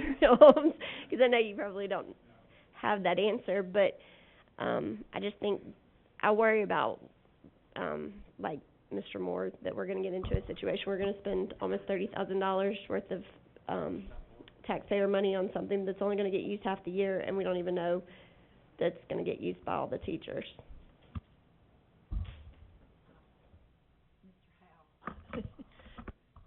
You know, one of the things we keep hearing is we just don't have the curriculum in place. So whether or not they use this, we can say, we've given you curriculum. This is a start. Whether or not they use the textbook or whether or not they use this system, we have given them the tools that they need to get the job done. I personally don't care if they use what we purchase or not, as long as we're getting quality education in the hands of our students.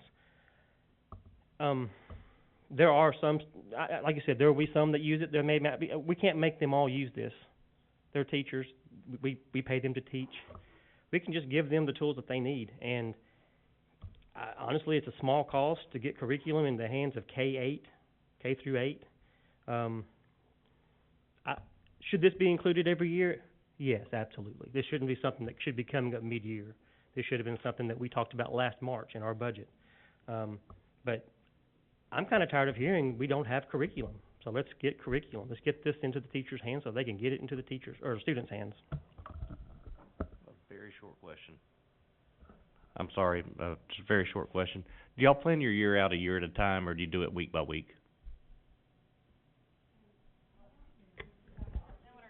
Teachers in general. I mean, what I'm thinking about is if you're being asked to change your whole curriculum halfway through the year, that seems like. Wait a minute, actually, you guys don't, that's putting you on the spot. I don't even want to do that.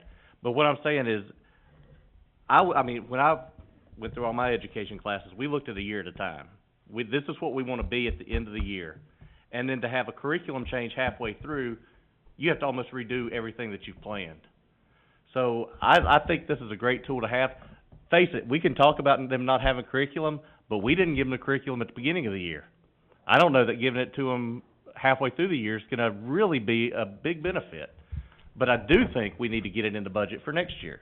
And I think that's the things that we need to start worrying about instead of some of these other things that we get wrapped up in. Dr. Marzak. Gotcha. So Quaver, what Quaver is it's a website, and when you subscribe to that website, what it does is it unlocks musical strategies, resources for students helping music, technology integration for students helping music, so they can use their same lesson plans, but now what they have through Quaver Music is more curricular resources in order which to teach their lesson plans better. So they don't have to change anything or adjust anything in order to meet Quaver's expectations. Quaver provides curricular resources to help them teach what they're already teaching. That was my research of the website before I brought it to you guys. So it's an enhancement for teachers that are already in the classroom. I mean, I have no musical talent whatsoever. That was obvious on Thursday when I teach for Ms. Butler. It was horrible. But what I do know is, so when you're teaching quarter note's teaching quarter note. If you have more resources from Quaver in order to help more kids understand what a quarter note is and where it appears in the music, that's what Quaver does for you, from my research that I found. So I just wanted the board to know that. Just real quick, can we go back and check and see if we can just buy a half a year and for a trial run to see if the teachers like it, and then get some kind of report back so we can put it in our budget for next year? Why don't we put it on new business and let you check on that and report back to us at the board meeting, and then we can simply vote on the up and down that way, okay, rather than spend any more time. Yes, ma'am. All right. Okay, we're back up to policies now. Final adoption, I think. Tell me if I'm wrong. You always will, right? final adoption, proposed policies, I think we've, the legal counsel one, we've already, those are all for 30-day review. Those two policies, I've lost you? No, ma'am. Okay. For final adoption, you have currently section 3 policies. So they'll be on the board agenda because there are no changes made, so we'll vote to adopt those. Posting policies, a required amount of time is, board policy 2.401, gifts and bequests, where we added the section down at the bottom, under recommendation from Ms. Parker. So that'll be posted the required amount of time. Those will be on final adoption for the January board meeting, December work session. With board policy 1.302, legal counsel, this is the one where I made the mistake and I left off the recommendations to the policy. So what you see under recommendations to current policy 1.302, if you download that, basically what it has the black language, which is the current language of the policy. It's only a one-sentence policy at this time. What I did was added in the 3 next paragraphs that came directly from the former policy 1.500. So my recommendation would be for the board to adopt this policy, adopt it, post it the required amount of time, and basically around February, it would be ready to launch into policy.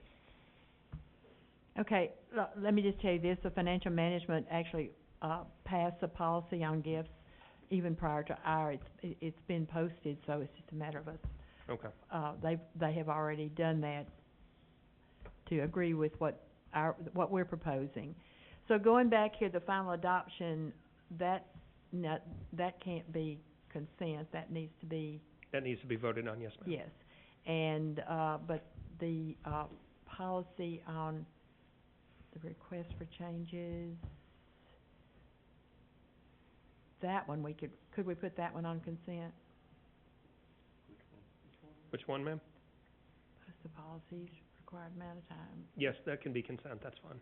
I mean, I'm asking the board. 3.4.2, that's allowable. 3.4. What are you looking at? I'm looking at gifts and Yes, ma'am. That's the one, okay.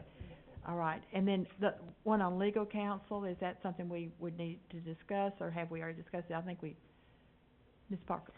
Oh, I just wanted to say, I think the gifts and bequests we voted on the last time, so I think it should actually be for final adoption this time under consent. Right, if that's what everybody wants. But the other thing is that the section 3 policies, usually if we're not making any changes to it, we just put that we reviewed it. I don't think we usually vote. That's usually how we've handled it in the past. Okay, that's fine. Going back then to the legal counsel policy.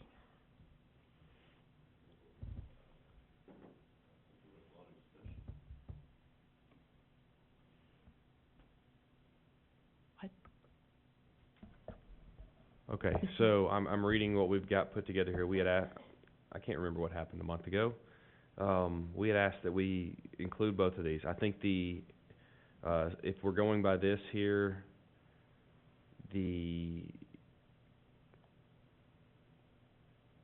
says any employee, that would be lines 12, 13, and 14. Any employee other than the director of schools who wishes to seek legal assistance in schools, so first discussed, that would be employees only. This gets back to the issue we had where, am I assuming that the board members themselves are not included under that? I think that the past policy was that you would go through the board chair, or this is... This is, I guess, what we're talking about. I guess, Jake, this would be a question for you. I know in different terms we're considered employees sometimes we're the board. I just want to make sure that, what's the best way to use language there? My interpretation of the old policy was that if you as a board member had a question for me or a research project or something like that, under the old policy, you would then direct that to the board chair or Dr. Marzak, and then they would approve it and send it to me. As it stands now, if you have a question, you call me up and I answer it. So it funnels the work and it's like an approval process for a board question. Same thing with employees. I think you're looking at it the same way, but the employee questions would go through Dr. Marzak, which I believe they do now for the most part, yeah. So this would mainly be geared towards you guys. I'd be interested what other people's thoughts to bring back up what we discussed, because I think we had some different opinions as board members on where that goes. I know my preference personally, not that it needs to be in policy, that I would always go through the chair if I had questions first. However, I can fully understand there may be instances where maybe even that's not appropriate, but I would definitely be interested in what other board members think on that. I'm kind of not sure on this one. Again, my own preference in communications would be to go to the chair and then communicate with the attorney beyond that. But I'd like to know what other board members think on that. Mr. Fulbright. I know, you dread to see my light come on. No, I think that there is a distinction that needs to be made between an employee going through their employer, as would be a teacher going through Dr. Marzak, versus school board members who are not employees. So I do think that needs, I'm not, Chairman Kinzer's employee. I don't feel like I need to go through her. Out of courtesy, I would, unless it was something about you. Probably wouldn't. Out of courtesy, I would try to do that. And I think when you start putting things in policy, you take out some of those options. So I would rather see that part left out. I think the employees going through their employer would be appropriate. So that's just you wanted to hear people's thoughts, that's my thought on that. I would agree with Mr. Fulbright, but I would also say that the employee aspect, I think, should be handled under the employee handbook, not through our policy, because I feel like Dr. Marzak is responsible for those employees, and so whatever rules or conditions that he wants to put on his employees, that's his domain. But with regards to the school board attorney, it's my understanding we employ two people. We employ Dr. Marzak and we employ Mr. Wolliver, and so if we, as the people that hire, cannot talk to one of our employees directly, I think that has the potential to create problems. And luckily, I think that we have a great chair who is not trying to prevent that from occurring, but I also think that you appreciate when times are good and you plan for when times could potentially be bad. So I would not be in favor of these changes.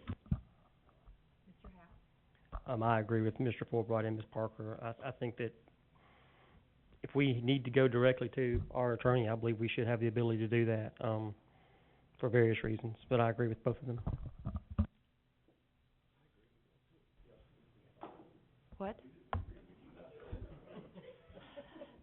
So the policy we have now is 1.5, right? 1.302 is what we have right now. The black and not the red with it. I don't have a problem with leaving it just like it is. I have had some board members who have asked me if it was all right to call the attorney. I don't sometimes think that I may not really want to know exactly what that issue is. I think you should have the right to call him if you need to discuss the problem with your board chair, whoever that is as well. And so I don't have a problem with the current policy, but I think we've just put it on new business and bring it to a vote, okay? All right. Anything else? Yes? Do we really need it on new business? No, we just... No, we don't. No, are we of... Let me restate that. All right. It is my opinion that there's no action needed to be taken on this at all beyond this work session. Is that in agreement with everyone? If a board member wants to put it on the, agenda that night, they can fine. do that, all right? Okay, then we'll just go forward, right, strike it. Next on the agenda is the trauma-informed policies. That's, policy 6.300. Mr. Lang. Mr. Lang, while you're setting up, you have to know that your board members went to lots of different workshops about trauma, safety, all of those issues. What kind of things are we doing for kids as far as, are we doing restorative, are we doing, punishment sort of things? So this is appropriate that we see this presentation. Yes, ma'am. Thank you, Madam Chair. Basically, tonight it's a partially an FYI, just kind of update everyone about some legislative decisions that was made over the summer that will impact our policy 6.30, our discipline policy. And this, it's kind of odd that it kind of came up after we reverted back to our district policy from the handbook that we were using for a couple of years, and a lot of the things that we reverted back to that we no longer are using actually matched up pretty well with what the legislators decided and said we should be doing. So now we're going to kind of go backwards again just for a moment. But I want to kind of give you a quick overview. Here's the public chapter 421, and it was effective immediately late this summer. And basically, we have to include trauma-informed discipline as part of our discipline policy. And that trauma-informed discipline kind of manifests itself in different ways, and we'll discuss a little bit of that tonight. In your, we loaded just a quick definition. You can read that a little bit later about what trauma-informed discipline is and what trauma looks like to some children, and what trauma looks like in the eyes of some educators. The goal is, what are we doing about it? That was a great question. What steps have we taken as a district to address the issue of trauma-informed discipline?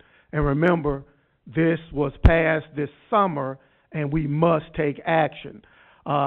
We use RTI squared B as part of one of our interventions to address this issue. And we're talking about a response to instruction and intervention for discipline. We work with Vanderbilt University. It's part of a state project.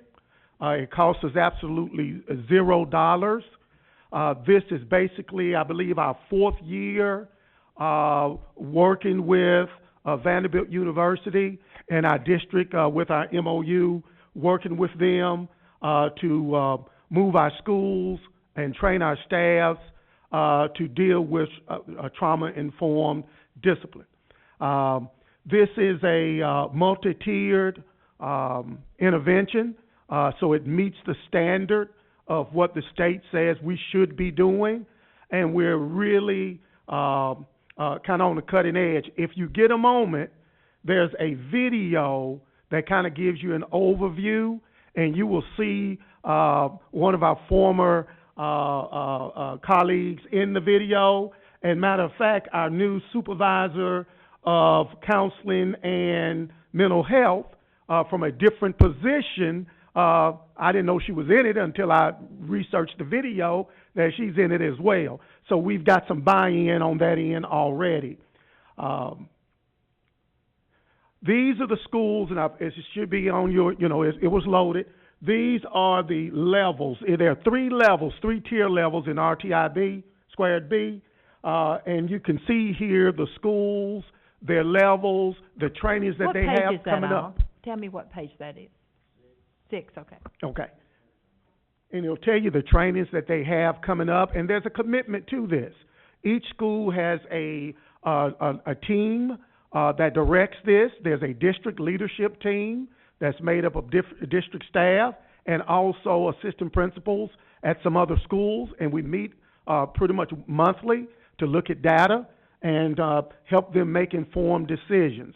Every school in our county has been trained at least in Tier 1. Some have gone back and had extra training because of staff turnover, et cetera. Now, the problem is, and I shouldn't say problem because we've done a great thing here. We were ahead of the curve even before it became law. A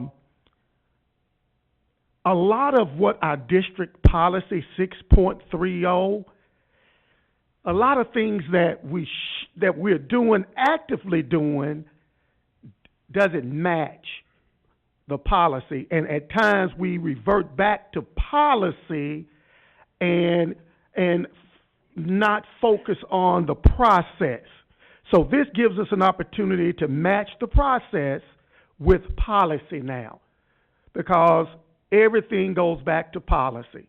And we have not included our RTI squared B initiatives in our district discipline policy.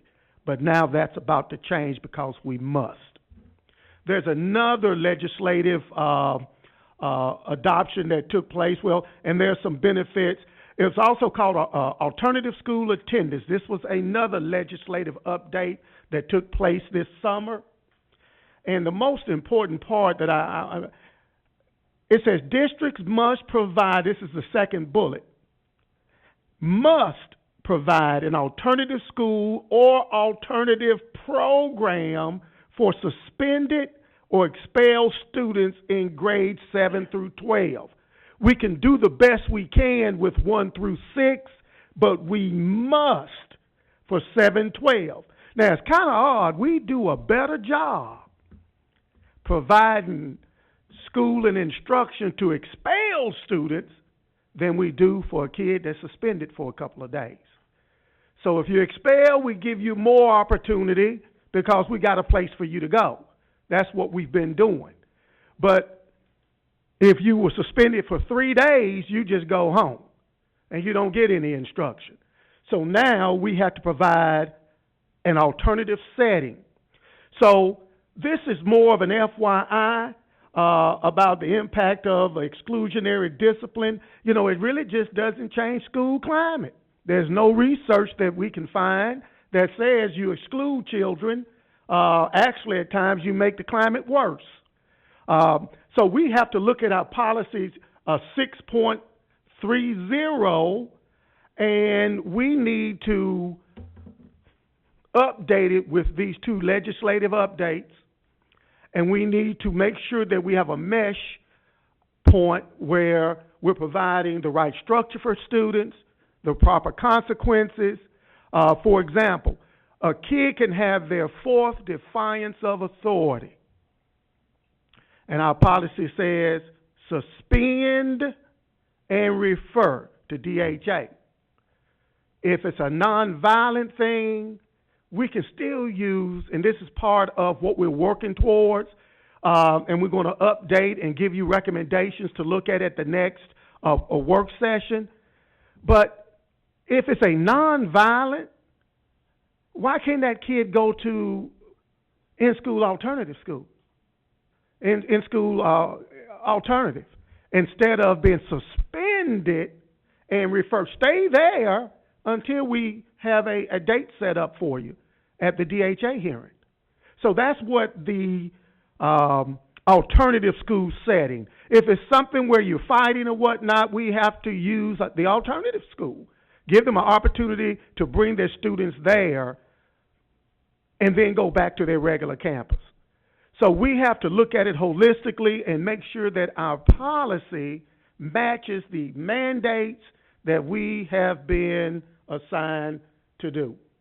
There's some more information there about how we're addressing those exclusionary practices right now. We have restorative practices.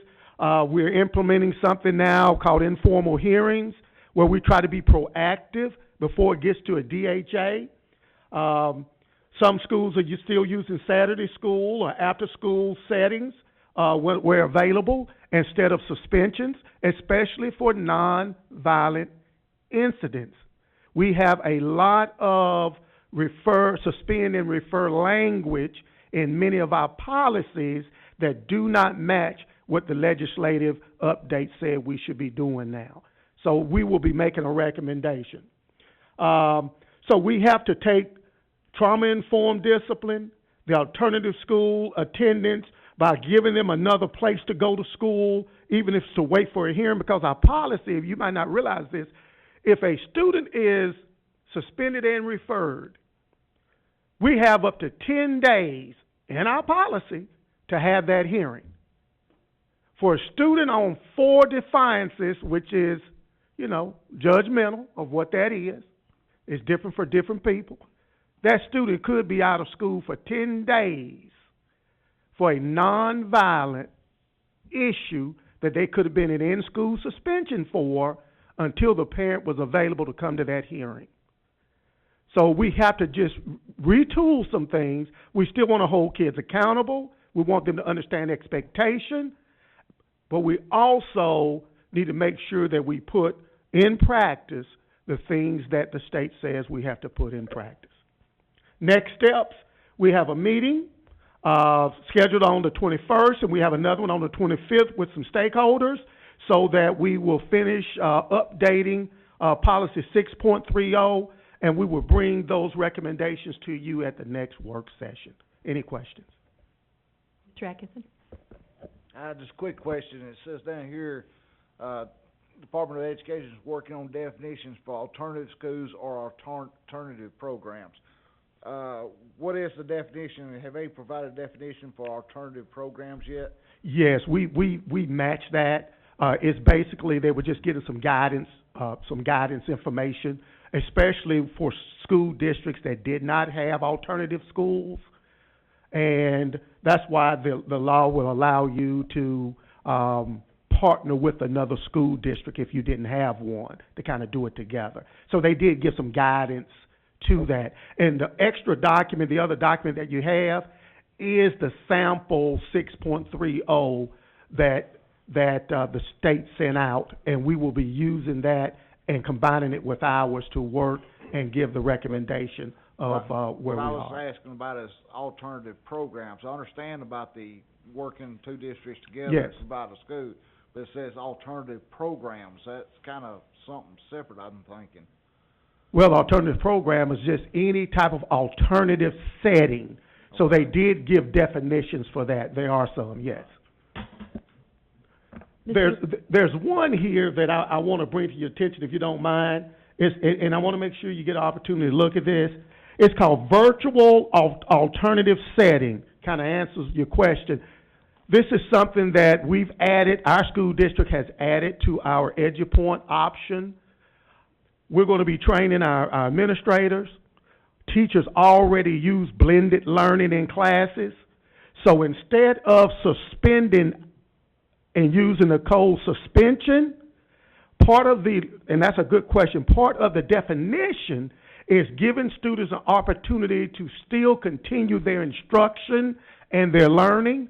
So if a student was at home and the teachers assign their assignments through Edgenuity, and they spent 3.5 hours or more working on their assignments, they're actually counted present, and they do not have to have that suspension code.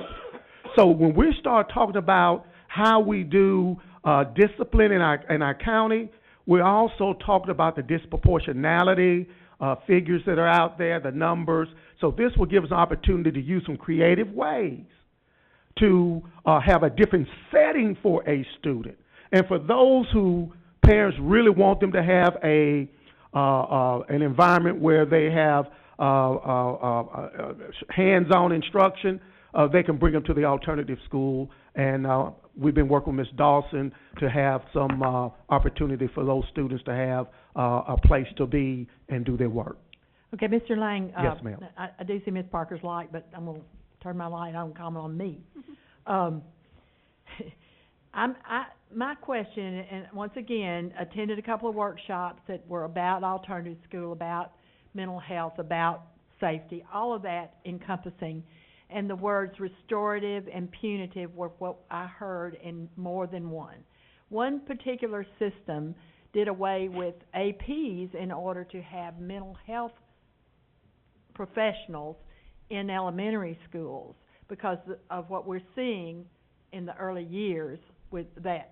What I'm asking you is our alternative school, are we both punitive and restorative, or are we only punitive and not really working on restorative? Or is what you're talking about having this where they can do this somewhere in the school, an alternative position in the school, is a restorative action? That's part of restorative, but the restorative piece is trying to make amends for the issues that took place at the beginning. Right. That caused the infraction. So yes, that's part of, as we say here, restorative opportunities. For example, Well, to answer that is yes. Yes. We're both now? We're doing, yes ma'am, we have schools that are doing both, but not as a school district. Okay. As a whole. And that's where policy has to come in and really have a mesh point between 6.30, trauma informed, the attending school, attending the alternative school and have alternative settings.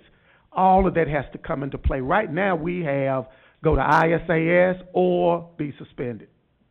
Okay. Ms. Parker. Mr. Lang, you mentioned that RTI squared B is the trauma-informed discipline that the district uses, but then there was a slide in there that showed it looks like all the schools are not at the same place. That is correct. With their RTIB training. That is correct. So it looks to me like you got a challenge in developing a policy for the entire system when everybody's not at the same point. So are you going to take into account who's at tier 1 versus who's at tier 3? Well, basically, the whole RTI squared B, we don't do a policy for each school. There's expectations. Yeah, right. There's expectations. We're going to make sure our policies just align with the practices. Okay. So everybody in tier 1, they have certain things they should be doing in their school, okay, to kind of get kids back on track, remind them of what the policies are, et cetera. So we want to make sure that we're not suspending for minor things until it's a last resort that we've gone through. And so some of them are not at the right steps yet, the final steps. Because tier 1 is for like 85% of the kids. Right. Yeah. Tier 2 is for another 15%. Right. And tier 3 are for that final group of kids. Okay? So until we get all schools to that level, we still will be highly leveraging what policy is, but we want policy to be friendly with our RTI squared B. Well, I'll just say one concern that I have is that it seems to me like the push is to make sure that we're not punishing children, we're not excelling them, we're not suspending them. But I'm going to be very honest with you, there are some kids they probably do need that. And absolutely. And so I just want to make sure that we're not putting ourselves into a situation where that's almost seems like that's the last resort, because there is, one thing that I know that we hear as board members all the time is about bullying in schools, and bullying in schools eventually leads to probably a fight or some other action that we don't want to see in our schools. And so the impact that a student that is bullying has on another student, we may not want to send them home. We may want to send them to another one of these places. But if they're in the school and they're continuing to bully the student that is in the school, we've got to be able to address that. And I want to make sure that we're not sacrificing some students to try to make sure that we're not suspending or expelling them. I agree with you 100%. Okay. Yes. Thank you. Are there any other questions, comments, Mr. Sims? Is this just an FYI at this point? We're not yes, taking it is. we don't need any no. action. No. You'll come forward with that later. That is correct. One thing I will not do is do something like this in isolation. Of course not. So we have meetings, we have teams, we have stakeholders that will be involved, and we'll bring you recommendations at the next work session. And then we'll discuss, and then we'll make other adjustments as needed. Okay. Thank you, Mr. Knight. You're welcome. Okay, we're moving on here now. Digital billboard. Sorry. It's okay, not a problem. So, board members, this is a conversation I had with Ms. Kinzer. You may notice the digital billboard at the corner of Nashville Highway and 412 is seen by thousands of people every single day. This billboard has the ability to broadcast and display outstanding information and accolades of student teachers in the district, as well as get out pertinent information concerning the system, such as kindergarten registration, game of zones, etc. We have the ability to purchase a spot on the billboard that plays every 4 minutes for up to 8 seconds each. This equates to 360 views per day, with the potential of over 10,800 views per month. The cost, as I talked to Columbia Neon, was $425 a month, and we have the ability to rotate out pictures ad hoc with access to the online portal so the content can stay fresh.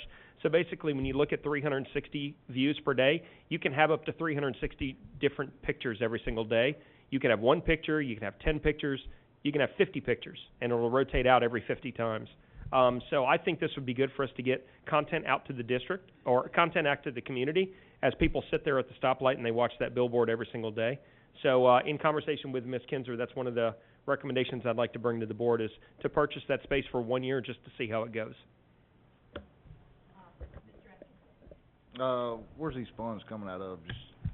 This comes from the 141Q, the fund balance account. The total is $5,100, and that'll go into 72-320-307, which is the communications line. Is that the advertising fund balance? Is that what it is for? I wish, don't know. I wish there was an advertising fund balance. Yeah. You're reading that number off. I don't know where it's coming from. Gotcha. Yes, it's coming from fund balance in the amount of $5,100. Yes, sir. Mr. Sims. We're kind of in the same place as we were. School's about halfway over. Could we do a 6 months on it? I mean, I did check on this one ahead of time. It's a 1 year. It's a year-to-year contract with Columbia Neon. So we would know for the spring semester and the fall semester how it worked out. Mr. Fulbright. I guess just two quick thoughts. We're not looking to drum up business. That's usually what billboards are for.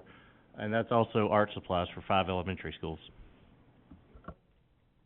One thought was, we're in dire need of substitute teachers and other positions that aren't always, and that would be another thing that could flow. Just a thought.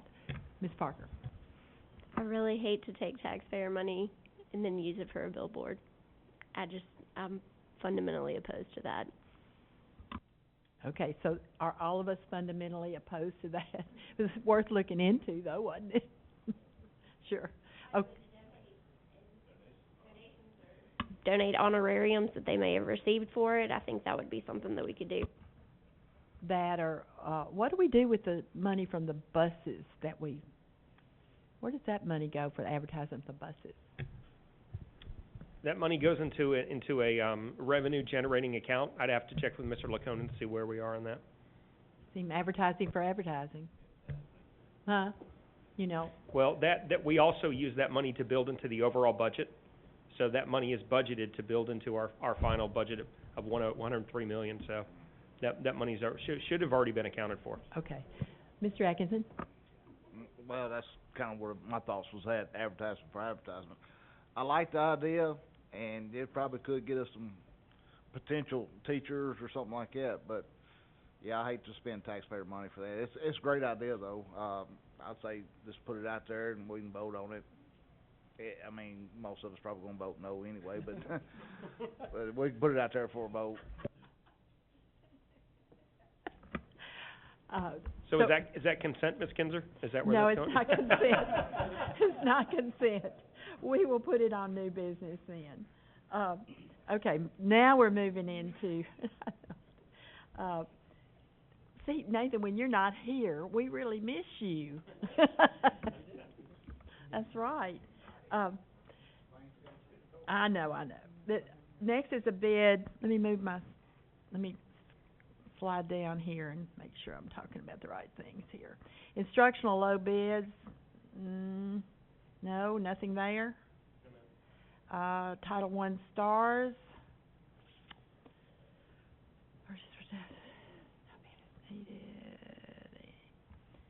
Well, and this comes out of this is general fund?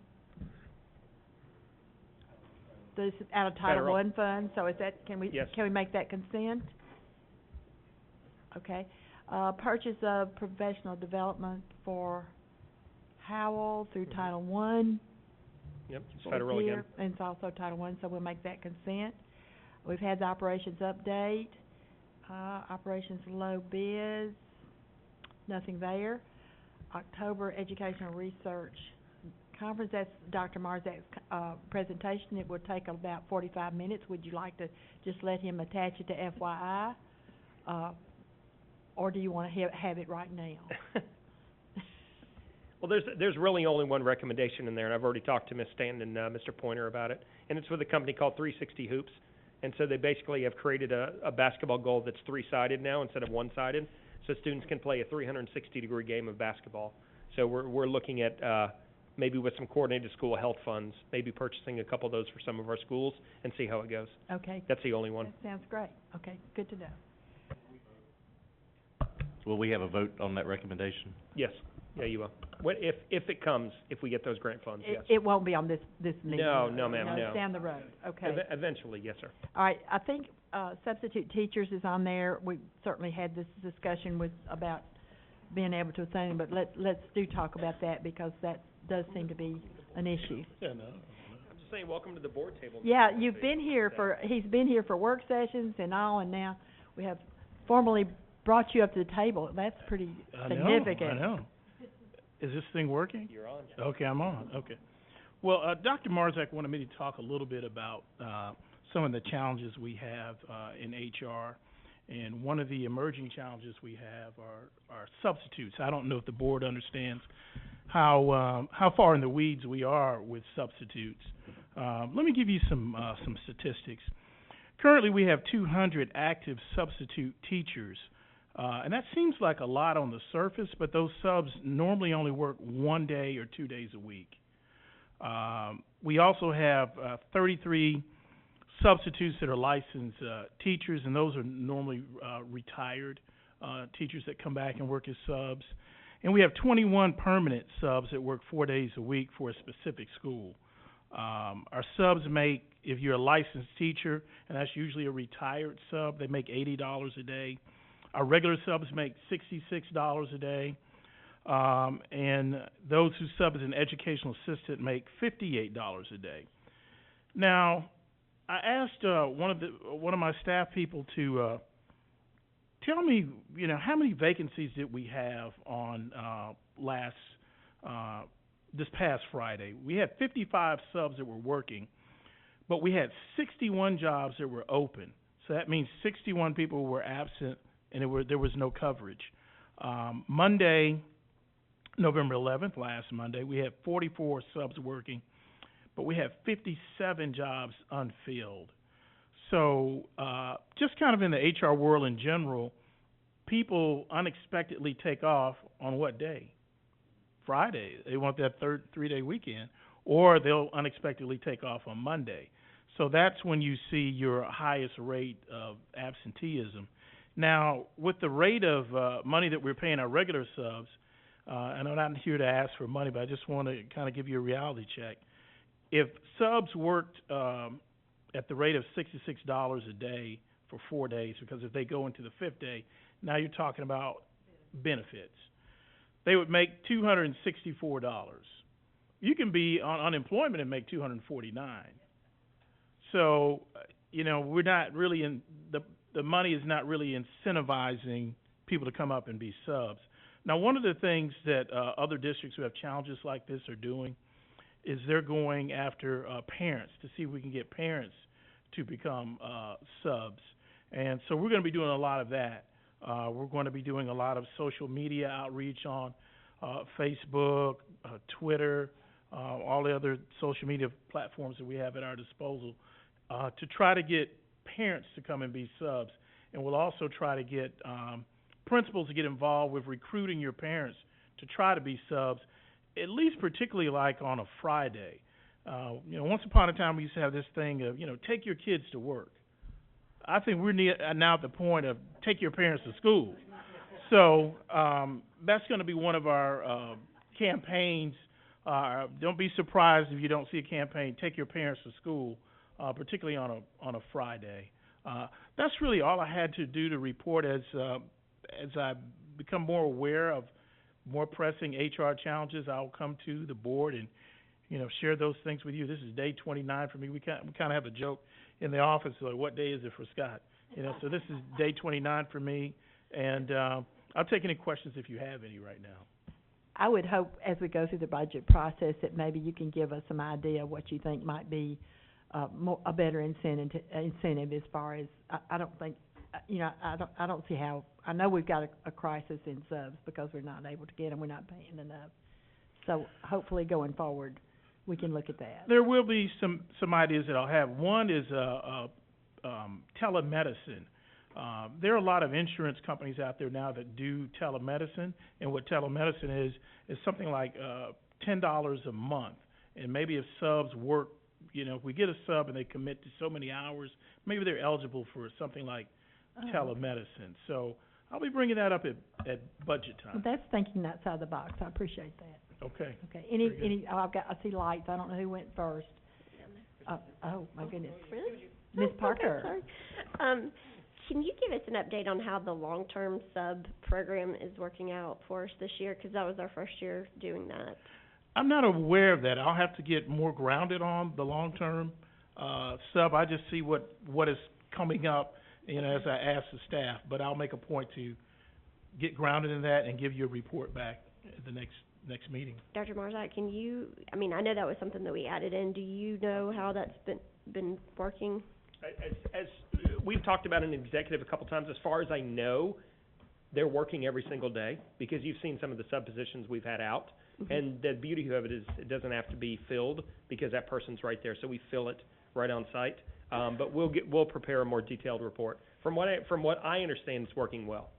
Can you also look though at whether or not that long-term sub is taking daily sub positions, or are they doing a long-term sub for people that are out that we can't find an interim or those type of things?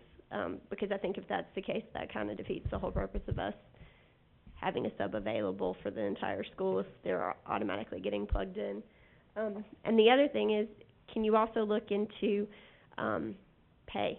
I was just at Target today, and they had a sign on the door that said $13 an hour. I'm doing the math real quick on what we're paying, and obviously they can make more going to Target. So, and I think when we're dealing with 3.6% unemployment, we're in a situation where it's really difficult to find people that want to work at that rate, because most of them have long-term jobs.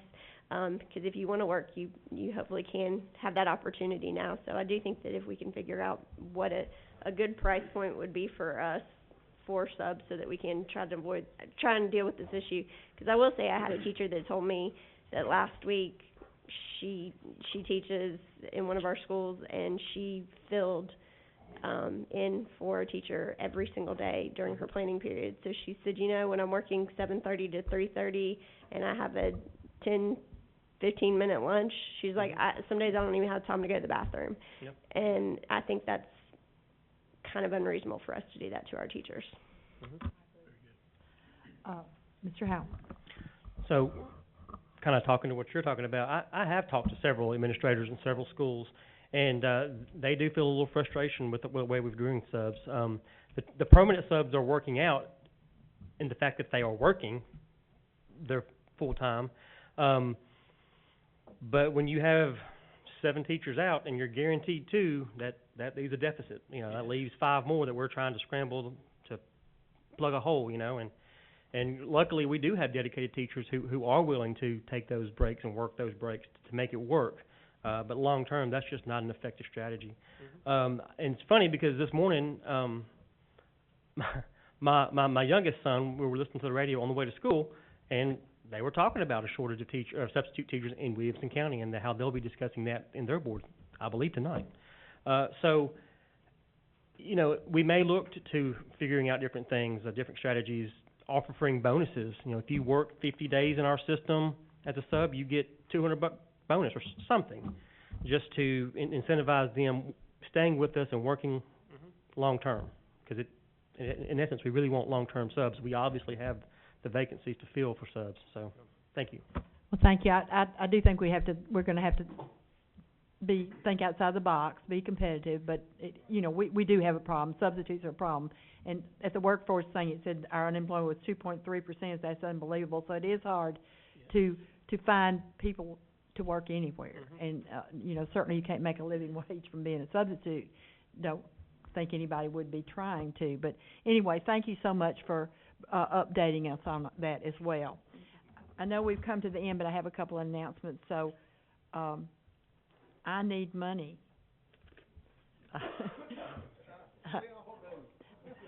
If you gave me your reservations, I need you to give it to me at some point, maybe by the board meeting at the latest. Don said he's thrilled so many are going. I'm thrilled so many are going. I think it'll be a really great evening with the commission as well. And, so I'm just, a reminder. Also, the other reminder to those of you that went to TSBA, you need to give this to Shirley. Your receipt. Is there any other, make it out to Don Morrow. Okay. If there is nothing else to bring to the board, then we are adjourned. Ms. Kinzer? Your light? Well, we were just speaking. Is there any way that we could consider moving the time for the board meeting? It conflicts with the Christmas parade. Oh, I It know. starts at Oh, 7. that's true. So I don't know if we're gonna have kids that are gonna, they may be Let me get my participating in that. calendar. I understand.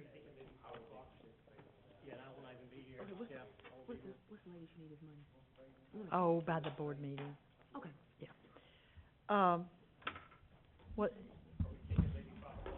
could we meet at 5 o'clock and then try to, we pretty much get in the weeds, and so that our meetings really don't last that long. I don't know of anything at this point. Or could we just make it on Tuesday, the 19th? Oh, December. Oh, brother. Come on. Come on, board chair, you got it. I know it. Well, okay, what about Tuesday the 3rd instead of Monday? I can't work, I will be at work on Monday, along the parade route, so. Oh, he can't be here, period. Well, then, there you go. Monday at all, yeah. I mean, look at your calendars. What do you all think if we just moved it for that one time to Tuesday?